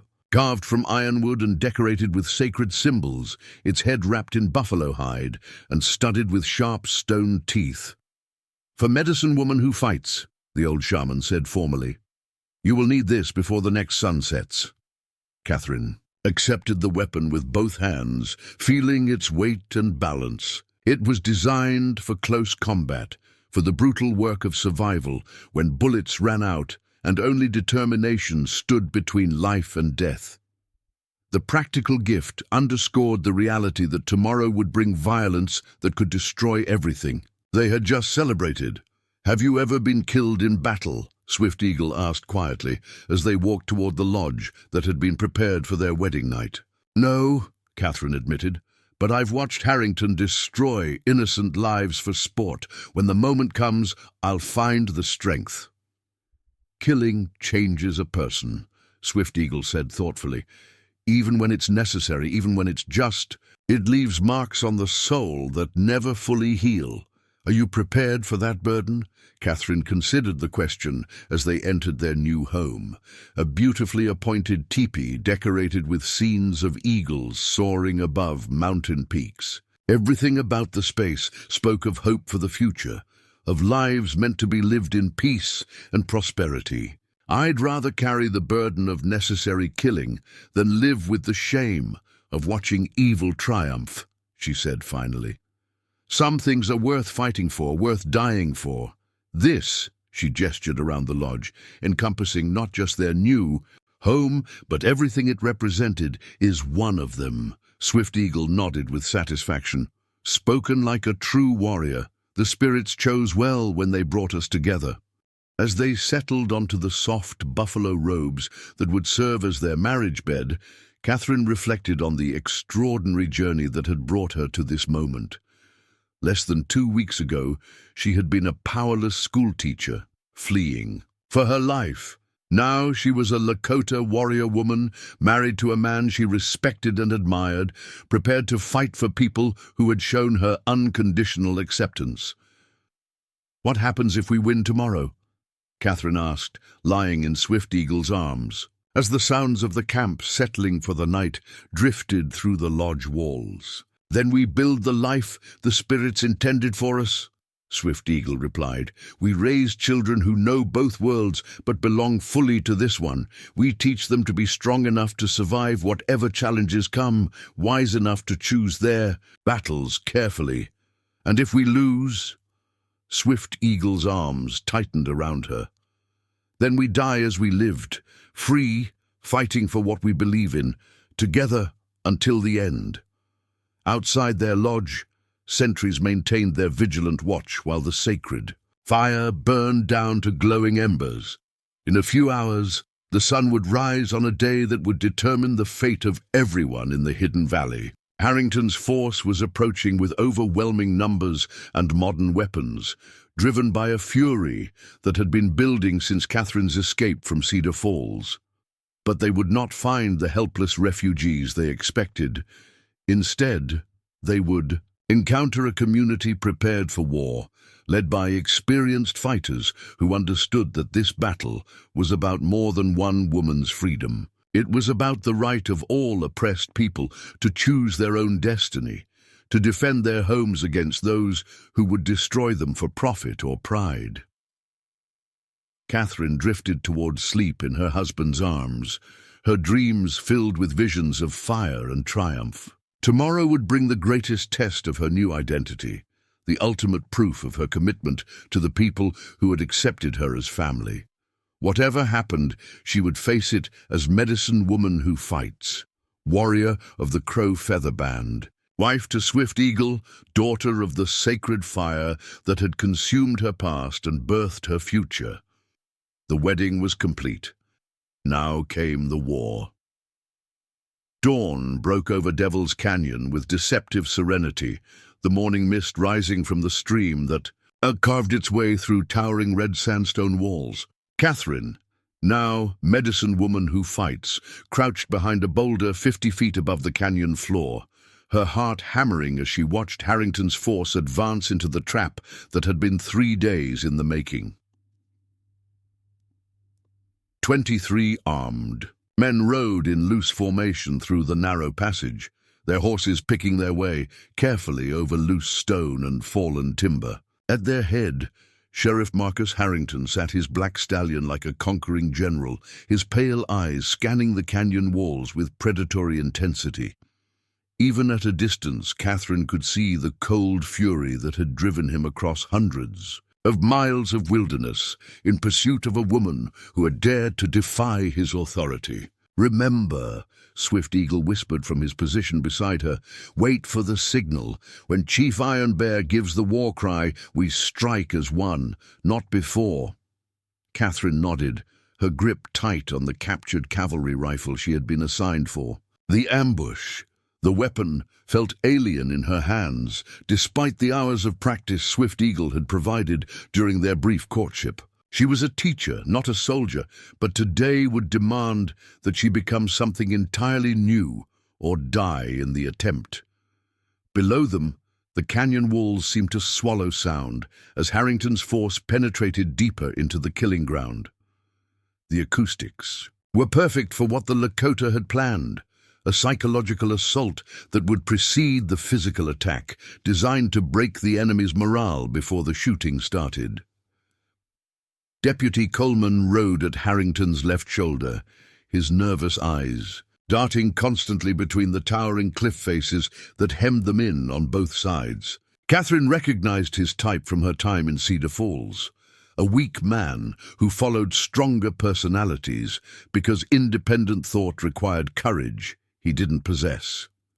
"Sheriff!" Coleman called out, his voice echoing strangely in the confined space. "Maybe we should send scouts up to check the rim. This place feels wrong, like we're being watched." Harrington's response was a harsh laugh that bounced off the canyon walls like gunshots. "Let them watch, Coleman. Let every savage in these mountains see what happens to those who harbor white fugitives. When we're done here, they'll know that territorial law reaches anywhere I choose to enforce it." The arrogance in his voice made Catherine's jaw clench with remembered fury. She had lived under that man's authority for 2 years, had seen him destroy lives with casual brutality, had felt his hands on her body when he thought alcohol and isolation had made her helpless. Today, all of that would be answered.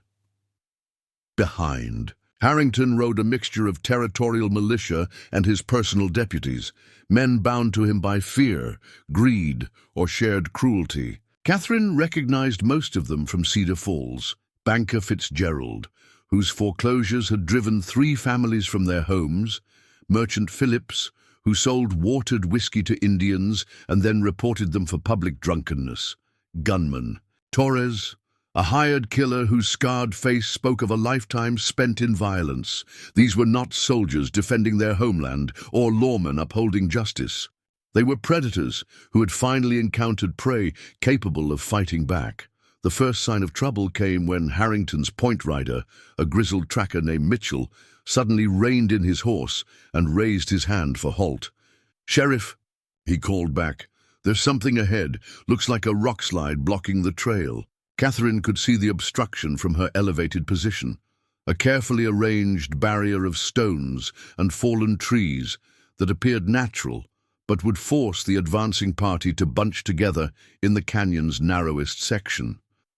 It was brilliant, tactical work, invisible to anyone approaching from ground level, but obvious to defenders who had spent days preparing the ambush.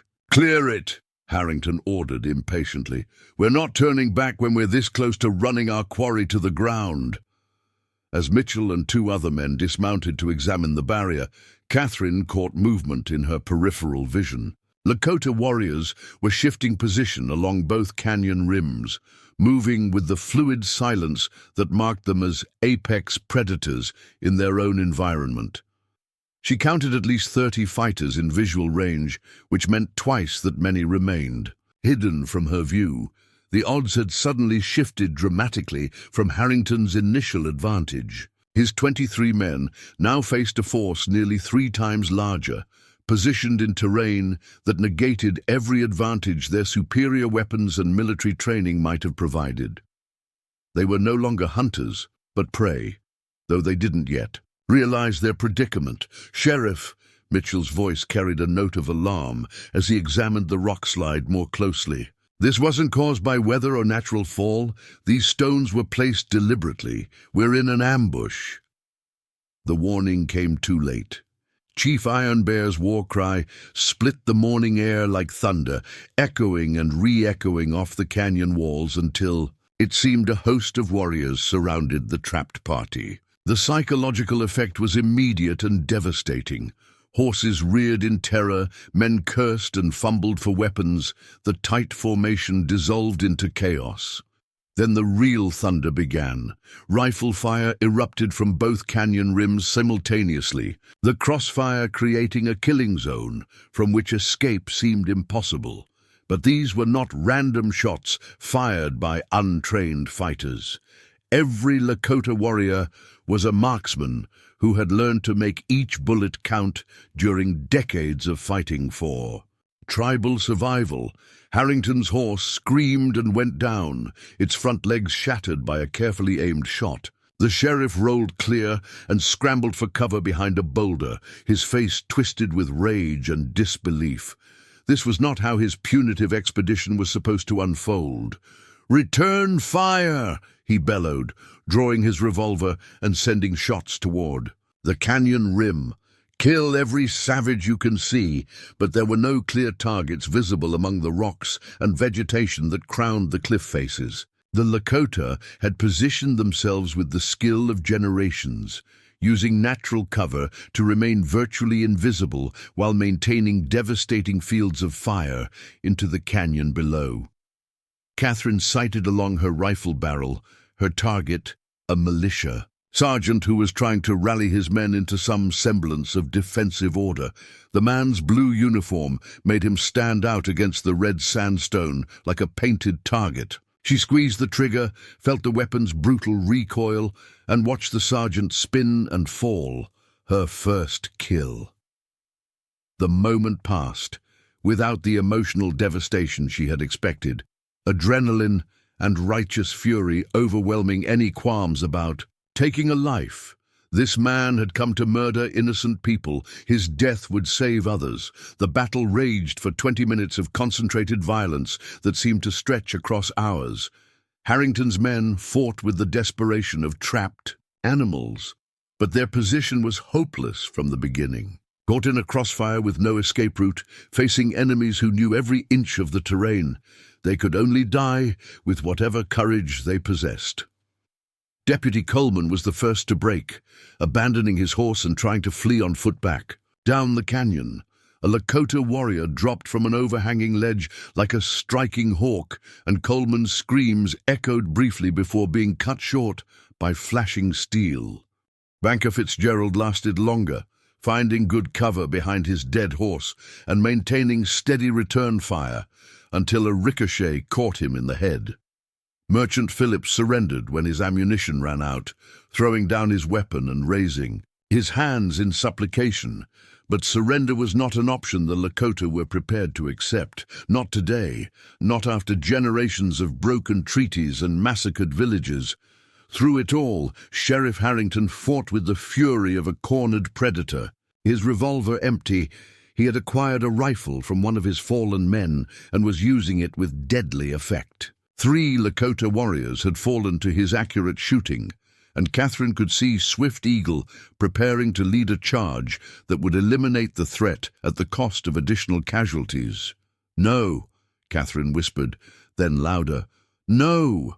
She rose from her concealed position, abandoning cover to scramble down the steep canyon wall with reckless disregard for her own safety. This confrontation was personal, and had been personal since the first time Harrington's fist had crashed into her. A face! If anyone was going to end the sheriff's reign of terror, it would be the woman he had tried to break. "Harrington!" she called out as her feet hit the canyon floor, her voice cutting through the diminishing gunfire. "Marcus Harrington, face me!" The sheriff's head snapped around at the sound of his name, his pale eyes widening in disbelief as he recognized the woman who stood 20 yards away with a smoking rifle in her hands. Gone was the primary school teacher he remembered. In her place stood a Lakota warrior woman, her face painted for war, her auburn hair braided with eagle feathers, her eyes burning with accumulated fury. "Catherine Walsh," he breathed, then louder. "You treacherous bitch, you led them to me." "My name," Catherine said clearly, "is Medicine Woman Who Fights. Catherine Walsh died in the sacred fire when I married the man who saved me from your evil." Harrington's face contorted with rage and something that might have been genuine madness. The careful mask of civilized authority had finally slipped, revealing the brutal animal that had always lurked beneath. "You belong to me. I own you. No savage marriage can change that." "You own nothing," Catherine replied, working the lever, action of her rifle with practiced efficiency. "You never did. I was never your property, never your victim, never anything but a free woman who chose to leave rather than submit to your cruelty." Around them, the gunfire had ceased, as both sides recognized the significance of the confrontation unfolding on the canyon floor. This was more than a battle between law and lawlessness, more than a clash between cultures. This was the final accounting between tyranny and freedom, between those who would rule through fear and those who chose to live with dignity. Harrington raised his rifle, his movements swift and practiced. He had killed more men than Catherine could count, had built his reputation on speed and accuracy with weapons. But as he brought the barrel to bear on her position, Catherine was already moving. The war club White Dove had given her flew through the air in a perfect arc, striking Harrington's rifle just as he fired. The shot went wide, the bullet sponging off canyon walls as the weapon was knocked from his hands. Before he could recover, Catherine was on him, her own rifle abandoned in favor of the knife Swift Eagle had taught her to use. They went down together in a tangle of limbs and fury, rolling across the sandy canyon floor as each fought for advantage. Harrington was larger and stronger, with a lifetime of experience in brutal hand-to-hand combat. But Catherine fought with the desperation of someone who knew that defeat meant not just death, but the destruction of everything she had found worth living for. The knife changed hands twice before Catherine managed to pin Harrington's wrist against a rock, her leverage finally overcoming his superior strength. For a moment, they stared into each other's eyes, predator and prey, oppressor and victim, past and future locked in mortal struggle. "You could have been mine," Harrington gasped, blood trickling from his mouth where Catherine's elbow had connected. "Could have lived in comfort as my wife. Instead, you chose this, to die like an animal in the wilderness." "I chose freedom," Catherine replied, her voice steady despite the adrenaline coursing through her veins. "I chose dignity. I chose love over fear, justice over comfort, truth over lies." The knife found its mark with surgical precision, sliding between ribs to find the heart that had never known mercy for those weaker than himself. Harrington's eyes widened in shock, then glazed over as his life fled into the desert sand. Sheriff Marcus Harrington was dead, his reign of terror ended by the woman he had tried to make his slave. Catherine rose slowly, looking around at the aftermath of the battle. Of Harrington's original 23 men, only 3 remained alive, 2 wounded militiamen who would carry word back to territorial authorities, and Deputy Coleman, who had somehow survived his encounter with the canyon walls. Chief Iron Bear approached, his painted face grave but satisfied. "It is finished," he said simply. "The bad sheriff will trouble no one again." "What happens now?" Catherine asked, suddenly exhausted as the adrenaline began to fade. "Now we disappear," Iron Bear replied. "Let the territorial government wonder what happened here. Let them fear, sending more armies into our lands. Sometimes mystery is more powerful than known strength." Swift Eagle appeared at Catherine's side, his face showing relief and pride in equal measure. "You fought well, my wife. The spirits smile on our union." Catherine looked down at Harrington's lifeless form, feeling nothing but cold satisfaction. This man had murdered, raped, and pillaged his way across the frontier, hiding behind a badge that made his crimes legal. His death was not murder, but justice long delayed. "Come," Swift Eagle said gently. "We return to our valley. There is much to celebrate and much to plan. The territorial government will want revenge for this defeat, but they will find nothing to take revenge upon. We are ghosts now, spirits of the mountains, who appear when needed and vanish when the danger passes." As the war party began its withdrawal from Devil's Canyon, Catherine took one last look at the scene of battle. The rocks would hide most evidence of what had transpired here. Wind and weather would scatter the bones. In a year, perhaps less, no trace would remain of Sheriff Marcus Harrington's final expedition. But the story would live on in Lakota oral tradition, passed down through generations as a reminder that evil could be defeated when good people found the courage to fight back. The tale of medicine woman who fights and the wedding fire that transformed a helpless victim into a warrior would inspire others to choose freedom over safety, justice over comfort. The sun climbed higher as they left the canyon behind, riding toward a future that seemed suddenly bright with possibility. The journey back to the hidden valley took on the character of a victory procession, though one marked by the solemnity that always follows bloodshed. Catherine rode beside Swift Eagle, her wedding dress now stained with dust and Harrington's blood, a warrior's baptism that completed her transformation in ways the sacred fire ceremony had only begun. Behind them, carefully selected Lakota fighters were methodically erasing evidence of the ambush. Bodies were stripped of useful equipment and weapons, then left arranged to suggest internecine fighting among Harrington's men. Spent cartridge cases from Lakota rifles were collected and replaced with brass from captured weapons. Within hours, Devil's Canyon would tell a story of treachery and betrayal rather than tactical defeat. The territorial governor will send investigators, Singing Wolf observed, as they created the ridge overlooking their valley. They will find signs of a fight, but no clear evidence of who was responsible. Chief Iron Bear nodded approvingly. Better to be feared as ghosts than hunted as men. Let them wonder if Harrington's own men turned on him for promised gold that never materialized. Let them suspect rival sheriffs from neighboring territories eliminated competition for the opium trade. Uncertainty breeds caution. Catherine was beginning to understand the sophisticated political calculations that governed Lakota survival.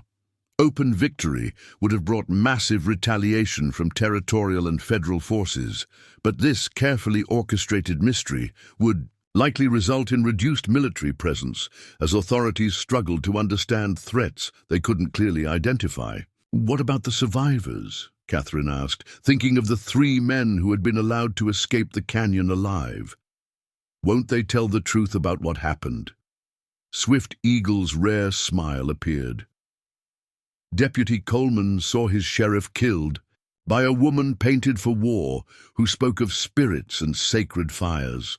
Militiaman Torres watched warriors appear and disappear like smoke among the rocks. Sergeant Bradley witnessed 23 armed men destroyed by enemies who seemed to materialize from the stone itself. He paused meaningfully. Who will believe such tales from men known for their drinking and their lies? The psychological dimension of their victory was becoming clear to Catherine. Even if the survivors told the exact truth about the ambush, their stories would sound like frontier tall tales designed to cover personal cowardice. The territorial government would likely assume the men had fled from superior numbers of regular bandits or Apache war parties, not from a carefully planned military operation by supposedly peaceful reservation Indians. As they descended into the valley where celebration fires already burned in anticipation of their return, Catherine reflected on how completely her worldview had shifted in less than a fortnight. The woman who had fled Cedar Falls would have been horrified by today's violence, would have seen it as proof that civilization was preferable to savage warfare regardless of its costs. But medicine woman who fights understood what her former self had not, that some evils could only be entered with force, that justice sometimes required personal risk, that freedom was worth fighting for even when victory seemed impossible. The Lakota had taught her that strength was not the absence of fear, but action, despite fear, that honor was not avoiding conflict, but choosing the right side when conflict became inevitable. The welcoming ceremony that greeted their return was unlike anything Catherine had witnessed during her previous life. Children who had hidden in terror just hours before now danced around the returning warriors, their joy infectious despite the shadow of battle that still clung to the adults. Women ululated in the traditional way, their voices rising and falling, in harmonies that spoke of relief, triumph, and grief for those who would never return. 3. Lakota fighters had died in the canyon ambush, young men whose families now mourned even as they celebrated victory. Catherine watched Swift Eagle approach each grieving household, offering personal condolences, and the promise that their son's sacrifice had secured the tribe's continued freedom. It was a reminder that even successful battles carried terrible costs. White Dove approached Catherine as the formal ceremonies concluded, her ancient eyes bright with satisfaction. "The spirits spoke truly when they showed me your destiny," the medicine woman said. "You have become what they always intended, a bridge between worlds, a warrior who fights not for conquest, but for justice." "I killed a man today," Catherine said quietly, still processing the magnitude of what had transpired. "I ended a human life with my own hands. Shouldn't I feel different, guilty, something other than relief?" White Dove studied her with the penetrating gaze that seemed to see into souls. "Guilt is for those who take life for selfish reasons. You struck down a mad dog who threatened children and innocents. The spirits do not mourn the death of evil any more than they mourn the death of disease." The comparison was apt, Catherine realized. Harrington had been a cancer on the frontier, spreading corruption and violence wherever his influence reached. His death would save countless future victims and would end a reign of terror that had lasted far too long. If that realization failed to bring her guilt, perhaps it was because justice had finally been served. The evening feast was elaborate despite the short notice, with delicacies that had been saved for special occasions now brought forth to honor. The warriors' return: buffalo tongue, venison steaks, wild honey cakes, and fermented berry wine that loosened tongues and lifted spirits. Catherine found herself the center of attention as tribal members who had previously maintained cautious distance now approached with genuine warmth and acceptance. "Tell us about the sheriff's death," urged a young warrior named Running Bear, who had missed the battle due to a hunting injury. "How did you find courage to face such a man in single combat?" Catherine considered how to answer a question that touched on her deepest transformation. "I found that courage had always been there," she said finally, "buried under years of being told I was weak, that I needed protection, that women should accept whatever men chose to do to them. The Lakota didn't give me courage. They gave me permission to use what I already possessed." The explanation seemed to satisfy her listeners, particularly the younger women who had grown up in a culture that valued female strength alongside male courage. Among the Lakota, wives were partners rather than property. Mothers were teachers as well as nurturers, and women could achieve status through their own accomplishments rather than merely reflecting their husbands' achievements.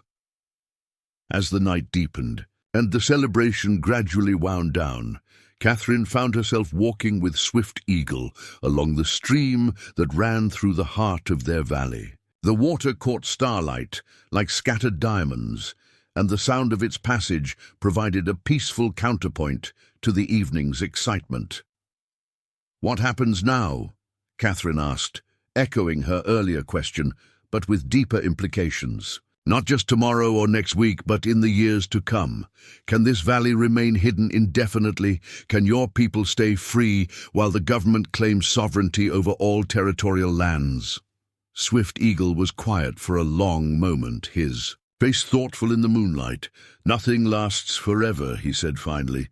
"Not the buffalo herds, not the old ways, not even the mountains themselves. But some things endure longer than others if they adapt without losing their essential nature." His words carried depths of meaning that Catherine was still learning to decode.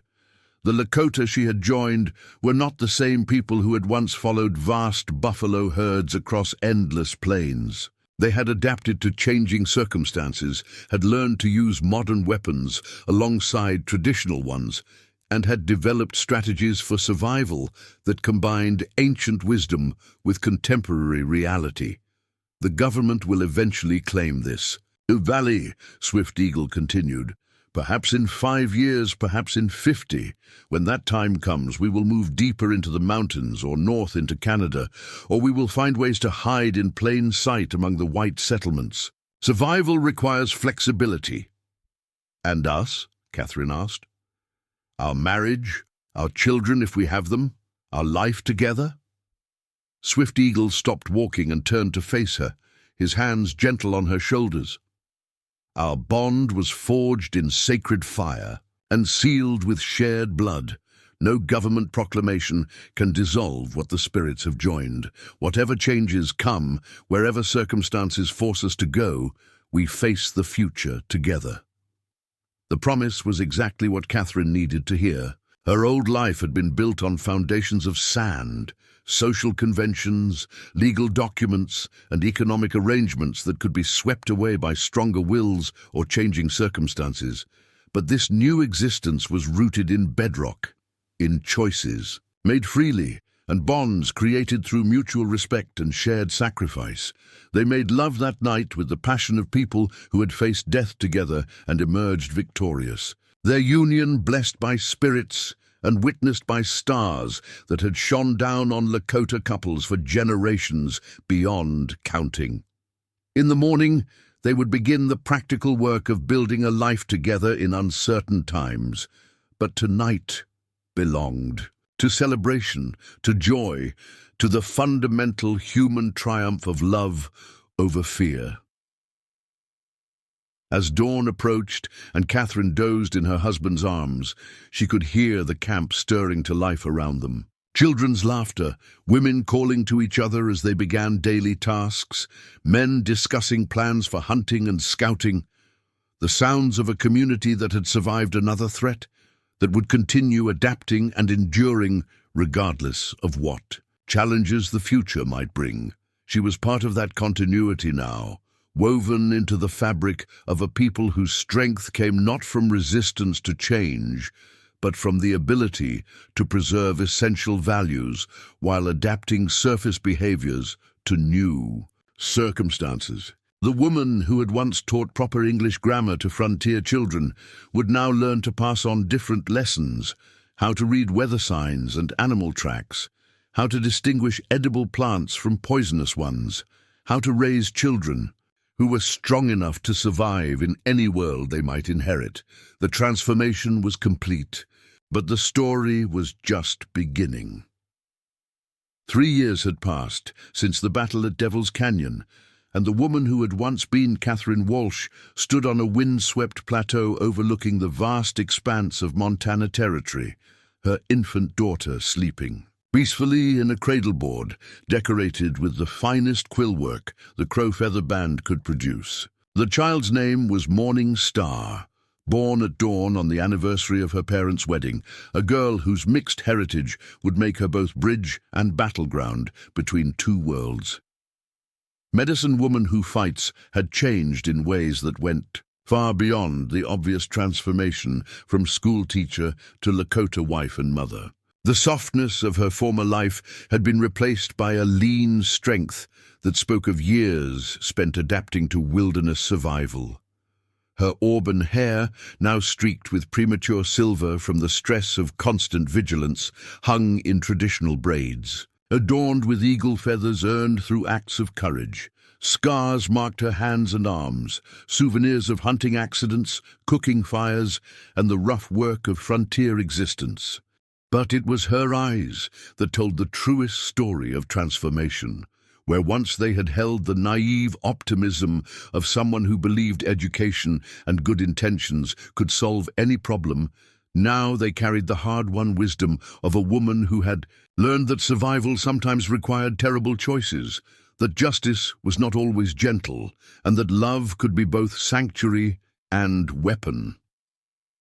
The Crow Feather Band had thrived in the years following Harrington's defeat, but not without cost. The mysterious destruction of the sheriff's expedition had indeed caused territorial authorities to reduce their military presence in the region, focusing instead on more easily controlled areas where resistance seemed less organized. But it had also attracted the attention of other predators: claim jumpers, cattle barons, mining companies, and outlaw gangs who saw the apparent lawlessness as an opportunity for profit. Each threat had been met with the same careful strategy that had destroyed Harrington's force. The Lakota had become ghosts, striking without warning and vanishing before retaliation could be organized. cattle rustlers found their herds scattered across impossible terrain. Mining equipment disappeared in the night, sometimes reappearing weeks later in locations that suggested supernatural intervention. Outlaw camps were attacked by warriors who seemed to materialize from solid rock, leaving behind only bodies and disturbing tokens that fed growing legends about spirits protecting the mountains. Medicine Woman Who Fights had played a crucial role in these operations, her knowledge of white psychology and tactics proving invaluable in planning psychological warfare campaigns. She had learned to think like her enemies while fighting beside people who had elevated guerrilla warfare to an art form. The combination had proved devastatingly effective. "The rider's approach," Swift Eagle said quietly, appearing beside his wife with the silent grace that still amazed her despite years of marriage. At 28, he had grown into the kind of leader who commanded respect through competence rather than bluster. 3 eagle feathers now adorned his war shirt, each representing a separate campaign where his tactical brilliance had saved Lakota lives. The medicine woman shifted the cradle board to look where her husband pointed. 6 horsemen were climbing the narrow trail that led to their current camp, a temporary settlement hidden among towering pine trees at an altitude that made breathing difficult for those unaccustomed to mountain life. The riders moved with the careful precision of people who understood they were entering territory where a single misstep could prove fatal. "Government men?" Medicine Woman asked, though she could already see the answer in Swift Eagle's expression. "Territorial Commission," he confirmed.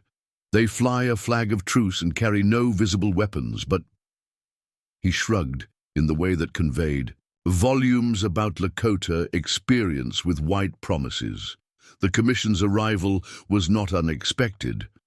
Pressure had been building for months as territorial authorities struggled to explain the continued difficulties in the mountain regions. Cattle ranchers complained of supernatural rustling. Mining companies reported equipment vanishing in ways that defied rational explanation. The few survivors of various incidents told increasingly wild stories about ghost warriors and demon women who fought beside spirits summoned from sacred fires. Eventually, even the most bureaucratic minds had to acknowledge that conventional approaches were failing. If military force couldn't solve the problem, perhaps negotiation might succeed where violence had failed. But Medicine Woman had learned enough about territorial politics to know that any agreement would be worth exactly as much as the paper it was written on. Chief Iron Bear emerged from his lodge, now 83 years old, but still commanding in bearing despite the silver hair that marked his advanced age. The years had been kind to him, his leadership vindicated by the tribe's continued survival in an era when many bands had been driven onto reservations or scattered to the winds. "Let them come," Iron Bear decided, after studying the approaching delegation. "We will hear what they offer, though we expect little of value." The commission was led by Territorial Governor Samuel Preston, a political appointee whose previous experience governing anything more complex than his own financial interests was questionable at best. He was accompanied by Indian Agent Harrison Blake, whose reputation for corruption was legendary even by territorial standards, Colonel James Mitchell, representing territorial militia interests, Surveyor Martin Crawford, presumably present to discuss land boundaries, and 2 men whose affiliations remained deliberately unclear, but whose bearing suggested federal authority. Governor Preston dismounted with obvious relief at reaching relatively level ground, his soft features flushed from the unaccustomed exertion of mountain travel. At 52, he possessed the kind of prosperity that came from never having to choose between comfort and principle. His expensive suit was already showing the effects of wilderness travel and his attempts to maintain dignity, while struggling with altitude sickness would have been comical under different circumstances. "Chief Iron Bear," Preston began formally, I come as a representative of the territorial authority to discuss recent difficulties in this region. We seek peaceful resolution to problems that have troubled both our peoples. Iron Bear's response was delivered in Lakota, with Swift Eagle providing translation for the benefit of the white delegation. The chief's words were courteous, but carried undertones that anyone familiar with diplomatic language would recognize as less than encouraging. "My father says you are welcome to speak," Swift Eagle translated, "but he wonders why territorial representatives travel so far to visit people who supposedly do not exist." The barb was carefully aimed. For 3 years, territorial authorities had insisted that no organized Indian presence remained in the mountain regions and that all tribes had been successfully relocated to designated reservations. Acknowledging the Crow Feather Band's existence would require admitting years of official lies and administrative incompetence. Governor Preston's discomfort was visible as he struggled to find diplomatic language for an impossible position. Naturally, we recognize that some individuals may have chosen to remain in traditional hunting grounds despite federal relocation policies. We're here to discuss ways that such individuals might be integrated into the territorial system while maintaining their cultural preferences. Medicine Woman almost smiled at the euphemistic language. Integration into the territorial system meant surrender disguised as negotiation, cultural extinction presented as preservation. She had heard such promises before, had seen how they ended for tribes foolish enough to trust white negotiators. "What exactly do you propose?" Swift Eagle asked, his English carrying none of the diplomatic softening that had marked his translation of his chief's words. Indian Agent Blake stepped forward, consulting notes from a leather portfolio. "The territorial government is prepared to offer the Crow Feather Band a special land grant, 5,000 acres of mountain territory that would be held in perpetual trust for the tribe. In exchange, you would accept territorial jurisdiction and cease the illegal activities that have disrupted commerce in this region." The offer was simultaneously generous and insulting. 5,000 acres represented more land than most tribes received in official treaties, but it was a fraction of the territory the Crow Feather Band currently controlled through force of arms. More importantly, accepting territorial jurisdiction would mean surrendering the sovereignty that made their current freedom possible. "What illegal activities?" Medicine Woman asked innocently, speaking English for the first time since the delegation's arrival. Blake consulted his notes again.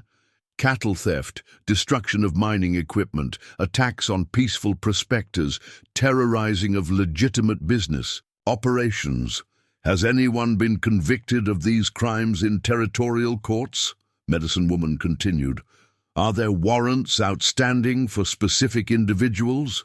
If crimes have been committed, surely there must be evidence beyond the testimony of men known for their drinking and their questionable character." The questions struck at the heart of the territorial government's problem. Every incident they attributed to Lakota action could be explained by other causes: claim disputes between competing miners, range wars between rival cattle operations, outlaw gangs preying on isolated settlements. The few survivors who told stories about Indian attacks were universally men whose credibility was questionable at best.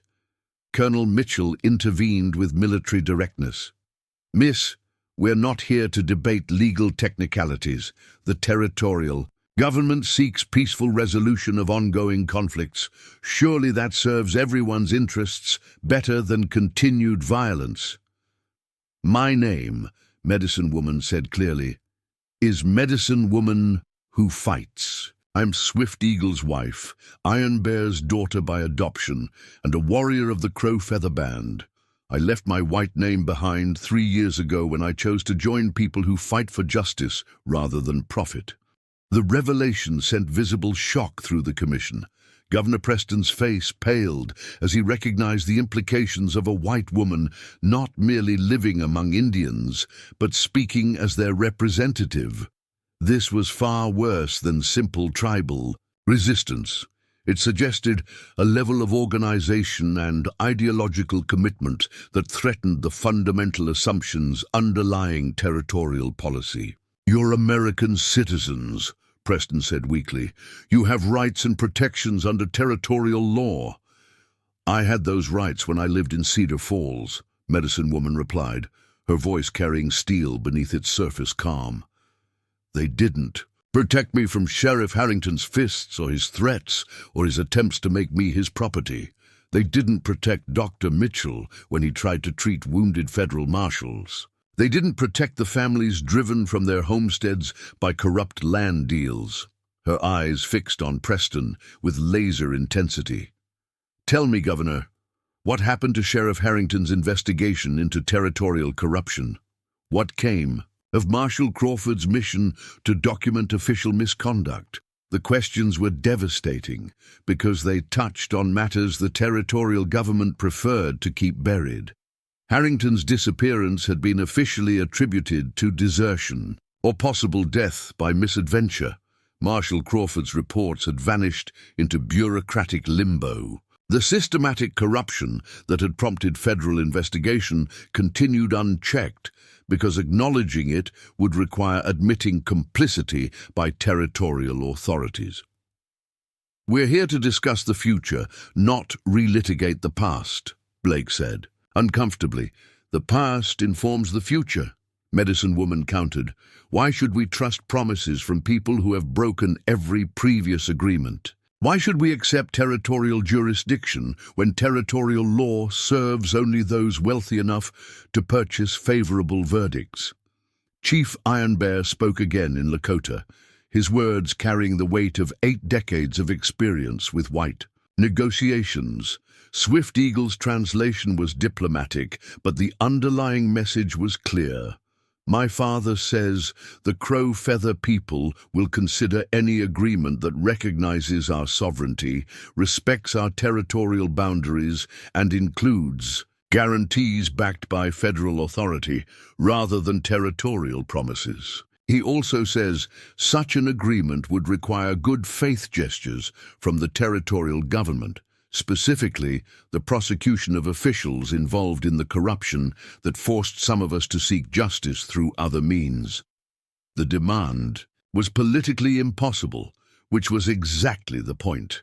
Federal prosecution of territorial corruption would expose networks of graft and favoritism that reached into the highest levels of government. Governor Preston's own appointment had been purchased through contributions to the right political campaigns. Expecting him to cooperate in his own investigation was like expecting a rattlesnake to volunteer for hibernation. "Such prosecutions would require evidence," Colonel Mitchell said carefully. The Medicine Woman smiled with dangerous sweetness. "I spent 2 years documenting Harrington's crimes in letters to territorial authorities. Those letters were ignored because Sheriff Harrington had friends in important places. But copies were made, records were kept, witnesses were identified." She paused meaningfully. "Some of us learned that dealing with corrupt officials requires the same careful preparation one would use when hunting dangerous predators." The threat was subtle, but unmistakable. The Crow Feather Band possessed detailed documentation of territorial corruption, gathered by someone who understood how evidence needed to be preserved and presented. If pushed too far, they could expose scandals that would destroy political careers and possibly trigger federal intervention. The afternoon negotiation session ended without resolution, though both sides had learned important information. The territorial government now understood they were dealing with sophisticated opponents who possessed dangerous knowledge about official misconduct. The Lakota had confirmed that white authorities remained fundamentally untrustworthy, interested only in surrender disguised as compromise.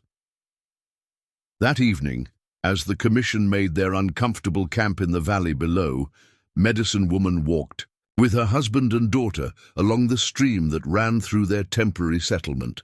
3 years of marriage had deepened their bond beyond the passion of newlyweds into something more enduring, a partnership built on shared values, mutual respect, and the daily work of building a life together despite constant external pressure. "What will they do when we reject their offer?" Medicine Woman asked, adjusting Morning Star's cradleboard as the baby stirred in her sleep. "Return to the territorial capital with reports that negotiation failed," Swift Eagle replied. "Recommend military action probably, but they'll be careful about it. Too much attention from federal authorities could expose the corruption they want to keep hidden. So we continue as we have, fighting when necessary, disappearing when convenient, staying free by remaining elusive." Swift Eagle considered the question as they paused beside a beaver pond that reflected the evening sky like polished obsidian. Perhaps. Or perhaps it's time to try something different. Medicine Woman studied her husband's profile, recognizing the expression that appeared when he was working through complex tactical problems. "What is the difference?" "The commission expects us to either accept their terms or remain hidden in the mountains," Swift Eagle said slowly. "But there's a third option they haven't considered." As he explained his emerging plan, Medicine Woman felt the same mixture of excitement and terror that had marked every major transition in her transformed life. The proposal was audacious, dangerous, and completely unexpected. Exactly the kind of strategy that had kept the Crow Feather Band free when conventional resistance would have led to destruction. "It could work," she said finally. "But the risks of staying are greater than the risks of leaving," Swift Eagle countered. "Every year brings more pressure, more attempts to locate our settlements, more offers of surrender disguised as negotiation. Eventually they'll succeed, or we'll make a mistake that gives them the advantage they need." Medicine Woman looked down at Morning Star, sleeping peacefully in her cradleboard, and thought about the world they were trying to create for their daughter. A world where she could grow up free, where her mixed heritage would be a source of strength rather than shame, where the values of both cultures could be preserved without requiring the destruction of either. "When do we leave?" she asked. Swift Eagle's rare smile appeared in the gathering dusk. "Tomorrow night. While the commission sleeps and dreams of successful negotiations, the Crow Feather Band will begin the longest journey in our history." The next morning brought farewells that carried the weight of finality. Not all of the band would be making the journey Swift Eagle and Medicine Woman had planned. Some of the elders, led by Chief Iron Bear himself, would remain in the mountains to maintain the illusion of continued resistance. A few families with deep connections to the land chose to stay despite the dangers, preferring familiar risks to unknown futures. But most of the Crow Feather people understood that survival required adaptation, that clinging too tightly to current circumstances could mean losing everything when those circumstances inevitably changed. They had learned from the buffalo, whose great herds had once seemed eternal but had vanished almost overnight when ecological conditions shifted beyond their ability to adapt. The commission delegation remained in their valley camp, awaiting an answer to proposals that would never be seriously considered. Governor Preston and his colleagues had no idea that their diplomatic mission was providing perfect cover for the largest tribal relocation in Montana Territory history. While they slept, confident that negotiations would eventually produce the surrender they desired, nearly 300 Lakota were disappearing into wilderness so vast that pursuing them would require resources the territorial government simply didn't possess. Medicine Woman took one last look at the valley that had been her home for 3 years, the place where she had completed her transformation from victim to warrior, from Catherine Walsh to Medicine Woman who fights. Part of her would always remain here, in the sacred fire that had consumed her old identity, and the mountain streams where she had learned to see the world through Lakota eyes. But the future lay elsewhere, in a destination so unexpected that even Swift Eagle's tactical brilliance might not be enough to ensure their success. They were heading not deeper into the wilderness, but toward the heart of white civilization itself, toward challenges that would test everything they had learned about survival, adaptation, and the preservation of essential values in a world determined to destroy them. Morning Star woke as they created the final ridge, her dark eyes reflecting the sunrise that painted the eastern sky in shades of gold and crimson. She was too young to understand the magnitude of the journey ahead, but she would grow up knowing that freedom was worth any price, that dignity could not be traded for security, and that some bonds were stronger than blood, law, or the worst efforts of those who sought to break them. The phoenix had risen from the ashes of the old world. Now it soared toward horizons that promised new challenges, new opportunities, and the eternal possibility of creating something better from the remnants of what had been destroyed. Behind them, the mountains kept their secrets. Ahead lay the future, uncertain but unlimited, terrible and wonderful in its infinite potential. They rode toward it together, as they had faced everything else, with courage, wisdom, and the unshakable knowledge that some things were worth fighting for, worth dying for, worth living for. The story of Medicine Woman Who Fights was far from over.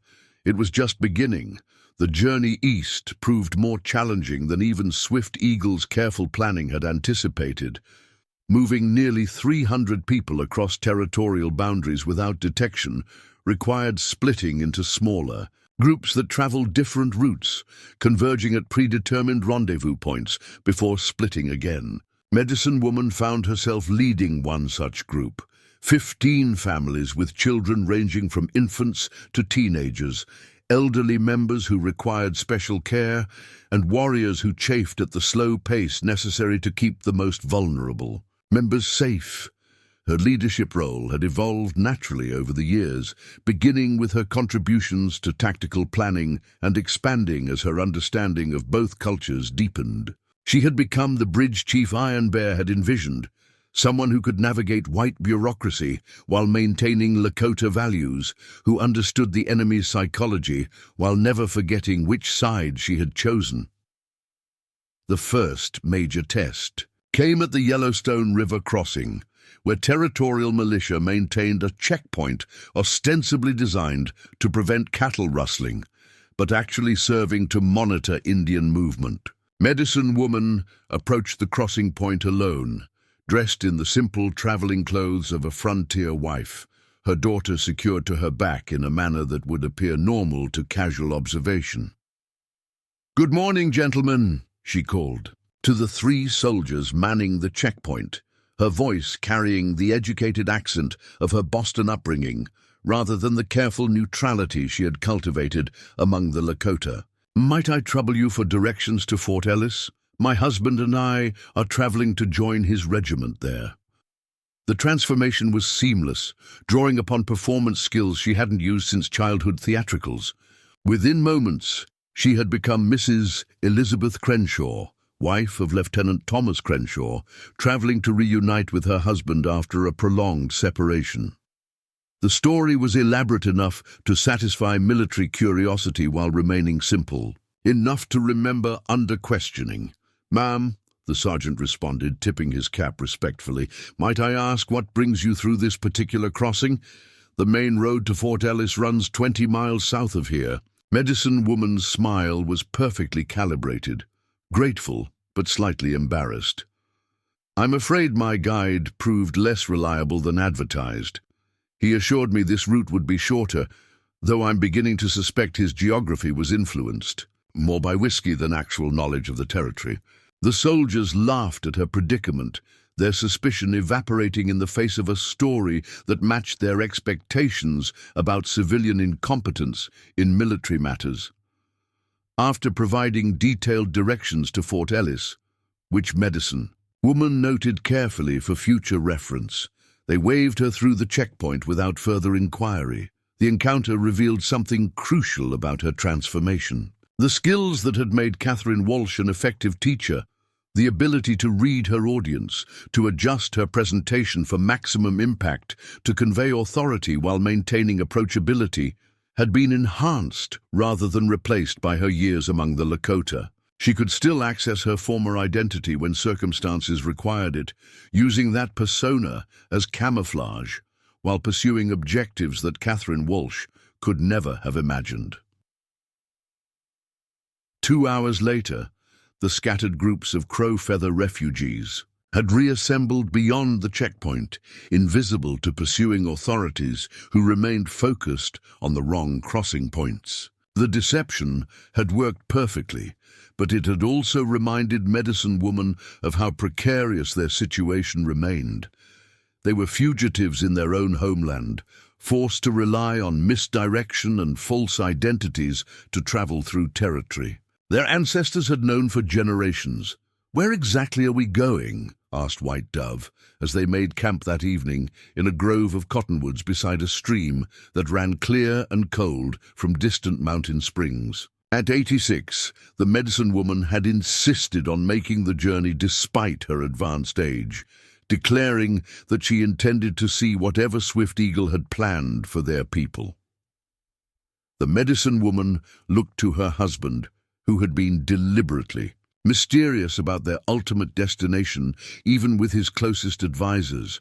She knew the general direction, east toward more settled regions rather than west toward traditional refuge areas, but the specific target remained his secret. Swift Eagle studied the assembled faces around their small council fire, weighing how much to reveal and to whom. The families had followed him based on trust, earned through years of successful leadership, but even loyalty had limits when people were asked to journey toward unknown dangers. "Chicago," he said finally, the single word falling into the evening. Silence like a stone into still water. The reaction was immediate and varied. Some faces showed confusion. Chicago was just a name to them, a distant white settlement of no particular significance. Others registered shock and what might have been fear. A few warriors reached reflexively for weapons, as if the mere mention of the city represented an immediate threat. "Chicago," White Dove repeated, her ancient voice carrying undertones of disbelief. "The great city beside the water, where the white tribes gather in numbers like grass on the prairie?" Swift Eagle nodded solemnly. "The heart of white civilization in the territory. The place where territorial policy is shaped, where the men who make decisions about Indian affairs live and work. The last place anyone would look for escaped reservation Indians." The strategy was either brilliant or insane, possibly both. Hiding among hundreds of thousands of white settlers would provide anonymity impossible to achieve in sparsely populated frontier regions. But it would also require levels of cultural camouflage that might prove impossible to maintain, especially for people who had spent their entire lives in tribal communities. "How?" asked Singing Wolf, ever practical in his approach to tactical problems. "How do 300 Lakota disappear into a white city without being discovered immediately?" Medicine Woman found herself answering before Swift Eagle could respond, the pieces of the plan suddenly becoming clear as she understood her husband's long-term thinking. "We don't disappear as Lakota. We become something else entirely." The explanation that followed revealed the true audacity of Swift Eagle's vision. They would not simply hide among white settlers, they would transform themselves into white settlers, creating identities and documentation that would allow them to exist openly in urban environments. Some would become tradesmen, others domestic workers, still others small merchants serving immigrant communities that valued competence over genealogy. "It's been done before," Medicine Woman continued, drawing on historical knowledge that her teaching background had provided. Escaped slaves created new identities in northern cities. Irish immigrants changed their names and histories to avoid persecution. German families fleeing political persecution reinvented themselves as something more acceptable to American prejudices. The parallel was apt, but also troubling. What Swift-Eagle proposed was essentially cultural suicide, the deliberate abandonment of visible Lakota identity in favor of survival through assimilation. It was the same outcome the government sought through forced education and reservation policies, achieved through choice rather than coercion, but resulting in similar cultural extinction. "We would lose ourselves," protested Running Bear, voicing the concern that showed on many faces around the fire. "Our children would grow up white, knowing nothing of their true heritage. In one generation, the Crow Feather Band would cease to exist." Swift-Eagle had anticipated this objection, the fundamental tension between survival and cultural preservation that faced all native peoples in an era of aggressive territorial expansion. His response drew upon wisdom accumulated through years of impossible choices. "Which is better," he asked quietly, "to preserve our visible traditions while watching our people die on reservations, or to preserve our essential values while adapting our external appearance to new circumstances?" Culture is not clothing or ceremonies or language, though those things matter. Culture is how we treat our children, how we honor our elders, how we face challenges with courage and wisdom. The debate that followed lasted until the early hours of morning, touching on fundamental questions about identity, survival, and the price of freedom. Some families ultimately chose to turn back, preferring the familiar dangers of mountain hiding places to the unknown risks of urban camouflage.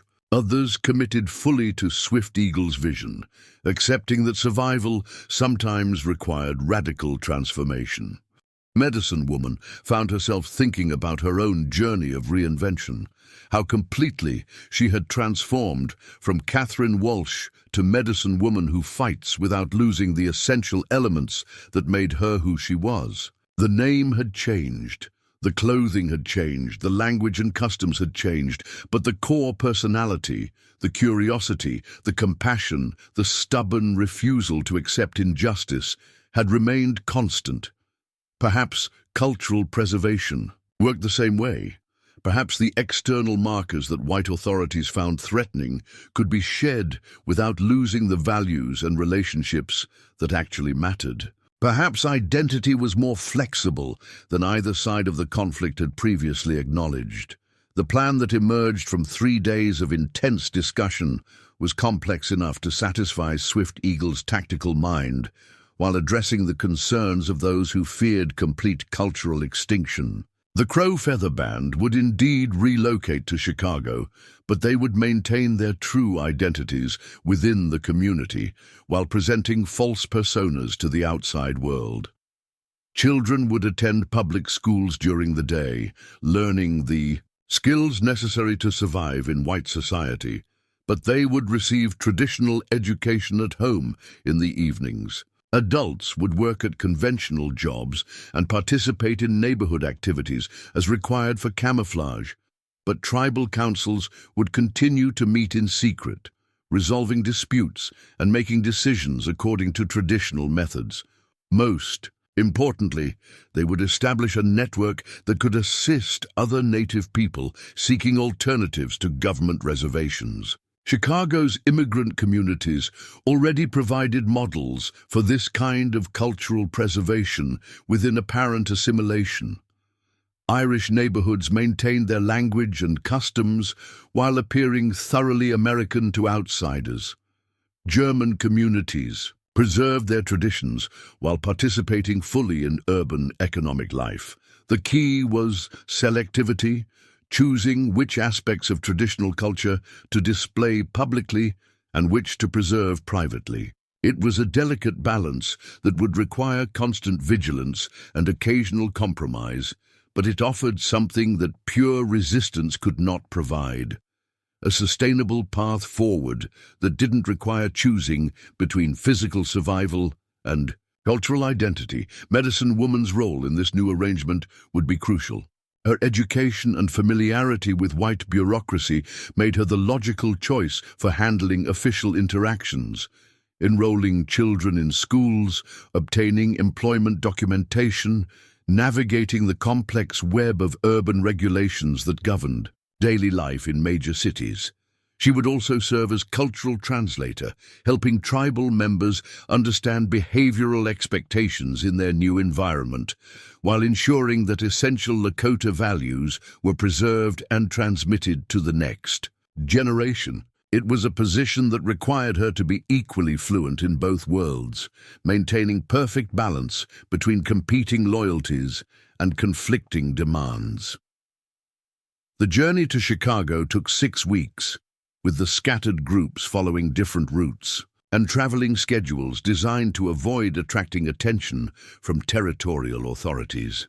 Medicine Woman's group took the northern route through mining country, where transient populations and frequent arrivals made additional travelers unremarkable. Along the way, she had numerous opportunities to practice the deception skills that would be essential in their new life. At each stop, she became someone slightly different, sometimes a widow traveling to join family members, sometimes a wife separated from her husband by economic necessity, occasionally a teacher seeking employment in expanding frontier communities. Each performance taught her something new about the flexibility of identity in American society. Names could be changed with minimal documentation. Personal histories could be edited or completely rewritten for audiences who had no way to verify details. Social position could be claimed through confident presentation rather than inherited. Through family connections, the revelation was both liberating and disturbing. If identity was so malleable, so dependent on performance and presentation rather than underlying truth, then perhaps the Lakota strategy of cultural camouflage was not as radical as it initially appeared. Perhaps all Americans were constantly reinventing themselves, choosing which aspects of their heritage to emphasize and which to conceal based on social convenience rather than authentic conviction. Chicago's skyline appeared on the horizon like a fever dream, smoke and steel rising from the prairie in defiance of natural law. Buildings taller than anything Medicine Woman had previously imagined stretched toward the sky, their windows reflecting sunlight like the scales of some enormous dragon. The noise was overwhelming. Trains, factories, construction, street, traffic, human voices in dozens of languages, creating a cacophony that made conversation difficult even at close quarters. For people accustomed to wilderness silence broken only by natural sounds, the urban environment was initially traumatic. Children cried constantly during their first week in the city, overwhelmed by sensory input that their developing nervous systems couldn't process. Adults suffered from headaches and insomnia, their bodies struggling to adapt to artificial lighting and mechanical rhythms that bore no relationship to natural cycles. But adaptation was what the Crowfeather people did best. Within a month, families had established themselves in tenement buildings throughout the city's immigrant districts, their presence explained by carefully crafted stories about economic opportunity and family reunification. Swift Eagle had become Thomas Hawk, a skilled carpenter whose Indian appearance was attributed to Cherokee ancestry rather than Lakota heritage. Medicine Woman had reclaimed a version of her original identity, becoming Elizabeth Hawk, former teacher turned seamstress, supporting her husband's construction work with income from piecework garment production. The transformation was remarkable in its completeness. Lakota clothing was stored away, except for special occasions, replaced by the standard uniforms of urban working families. Traditional foods gave way to whatever could be purchased from neighborhood merchants or prepared. In cramped tenement kitchens, Even speech patterns changed as tribal members learned to mimic the accents and expressions of their supposed ethnic backgrounds. Yet beneath the surface, the essential community remained intact. Families gathered in each other's apartments for traditional ceremonies adapted to urban constraints. Children learned tribal languages alongside English, tribal history alongside American civics. Disputes were still resolved according to tribal custom, though the council meetings now took place in tenement basements rather than around sacred fires. Most importantly, the network began to function almost immediately. Word spread through reservation communities that alternatives existed for those willing to risk everything for freedom. Individual families and small groups began arriving in Chicago, guided by the same underground railroad that had brought the Crow Feather Band to safety. Each new arrival strengthened the community while testing its capacity for concealment. Medicine Woman found herself coordinating an increasingly complex operation that involved forged documentation, arranged employment, housing placement, and cultural orientation for people whose rural backgrounds made urban life seem like visiting an alien planet. The work was dangerous, emotionally exhausting, and absolutely essential. Every family they helped represented a victory against government policies designed to destroy native culture through forced assimilation or deliberate neglect.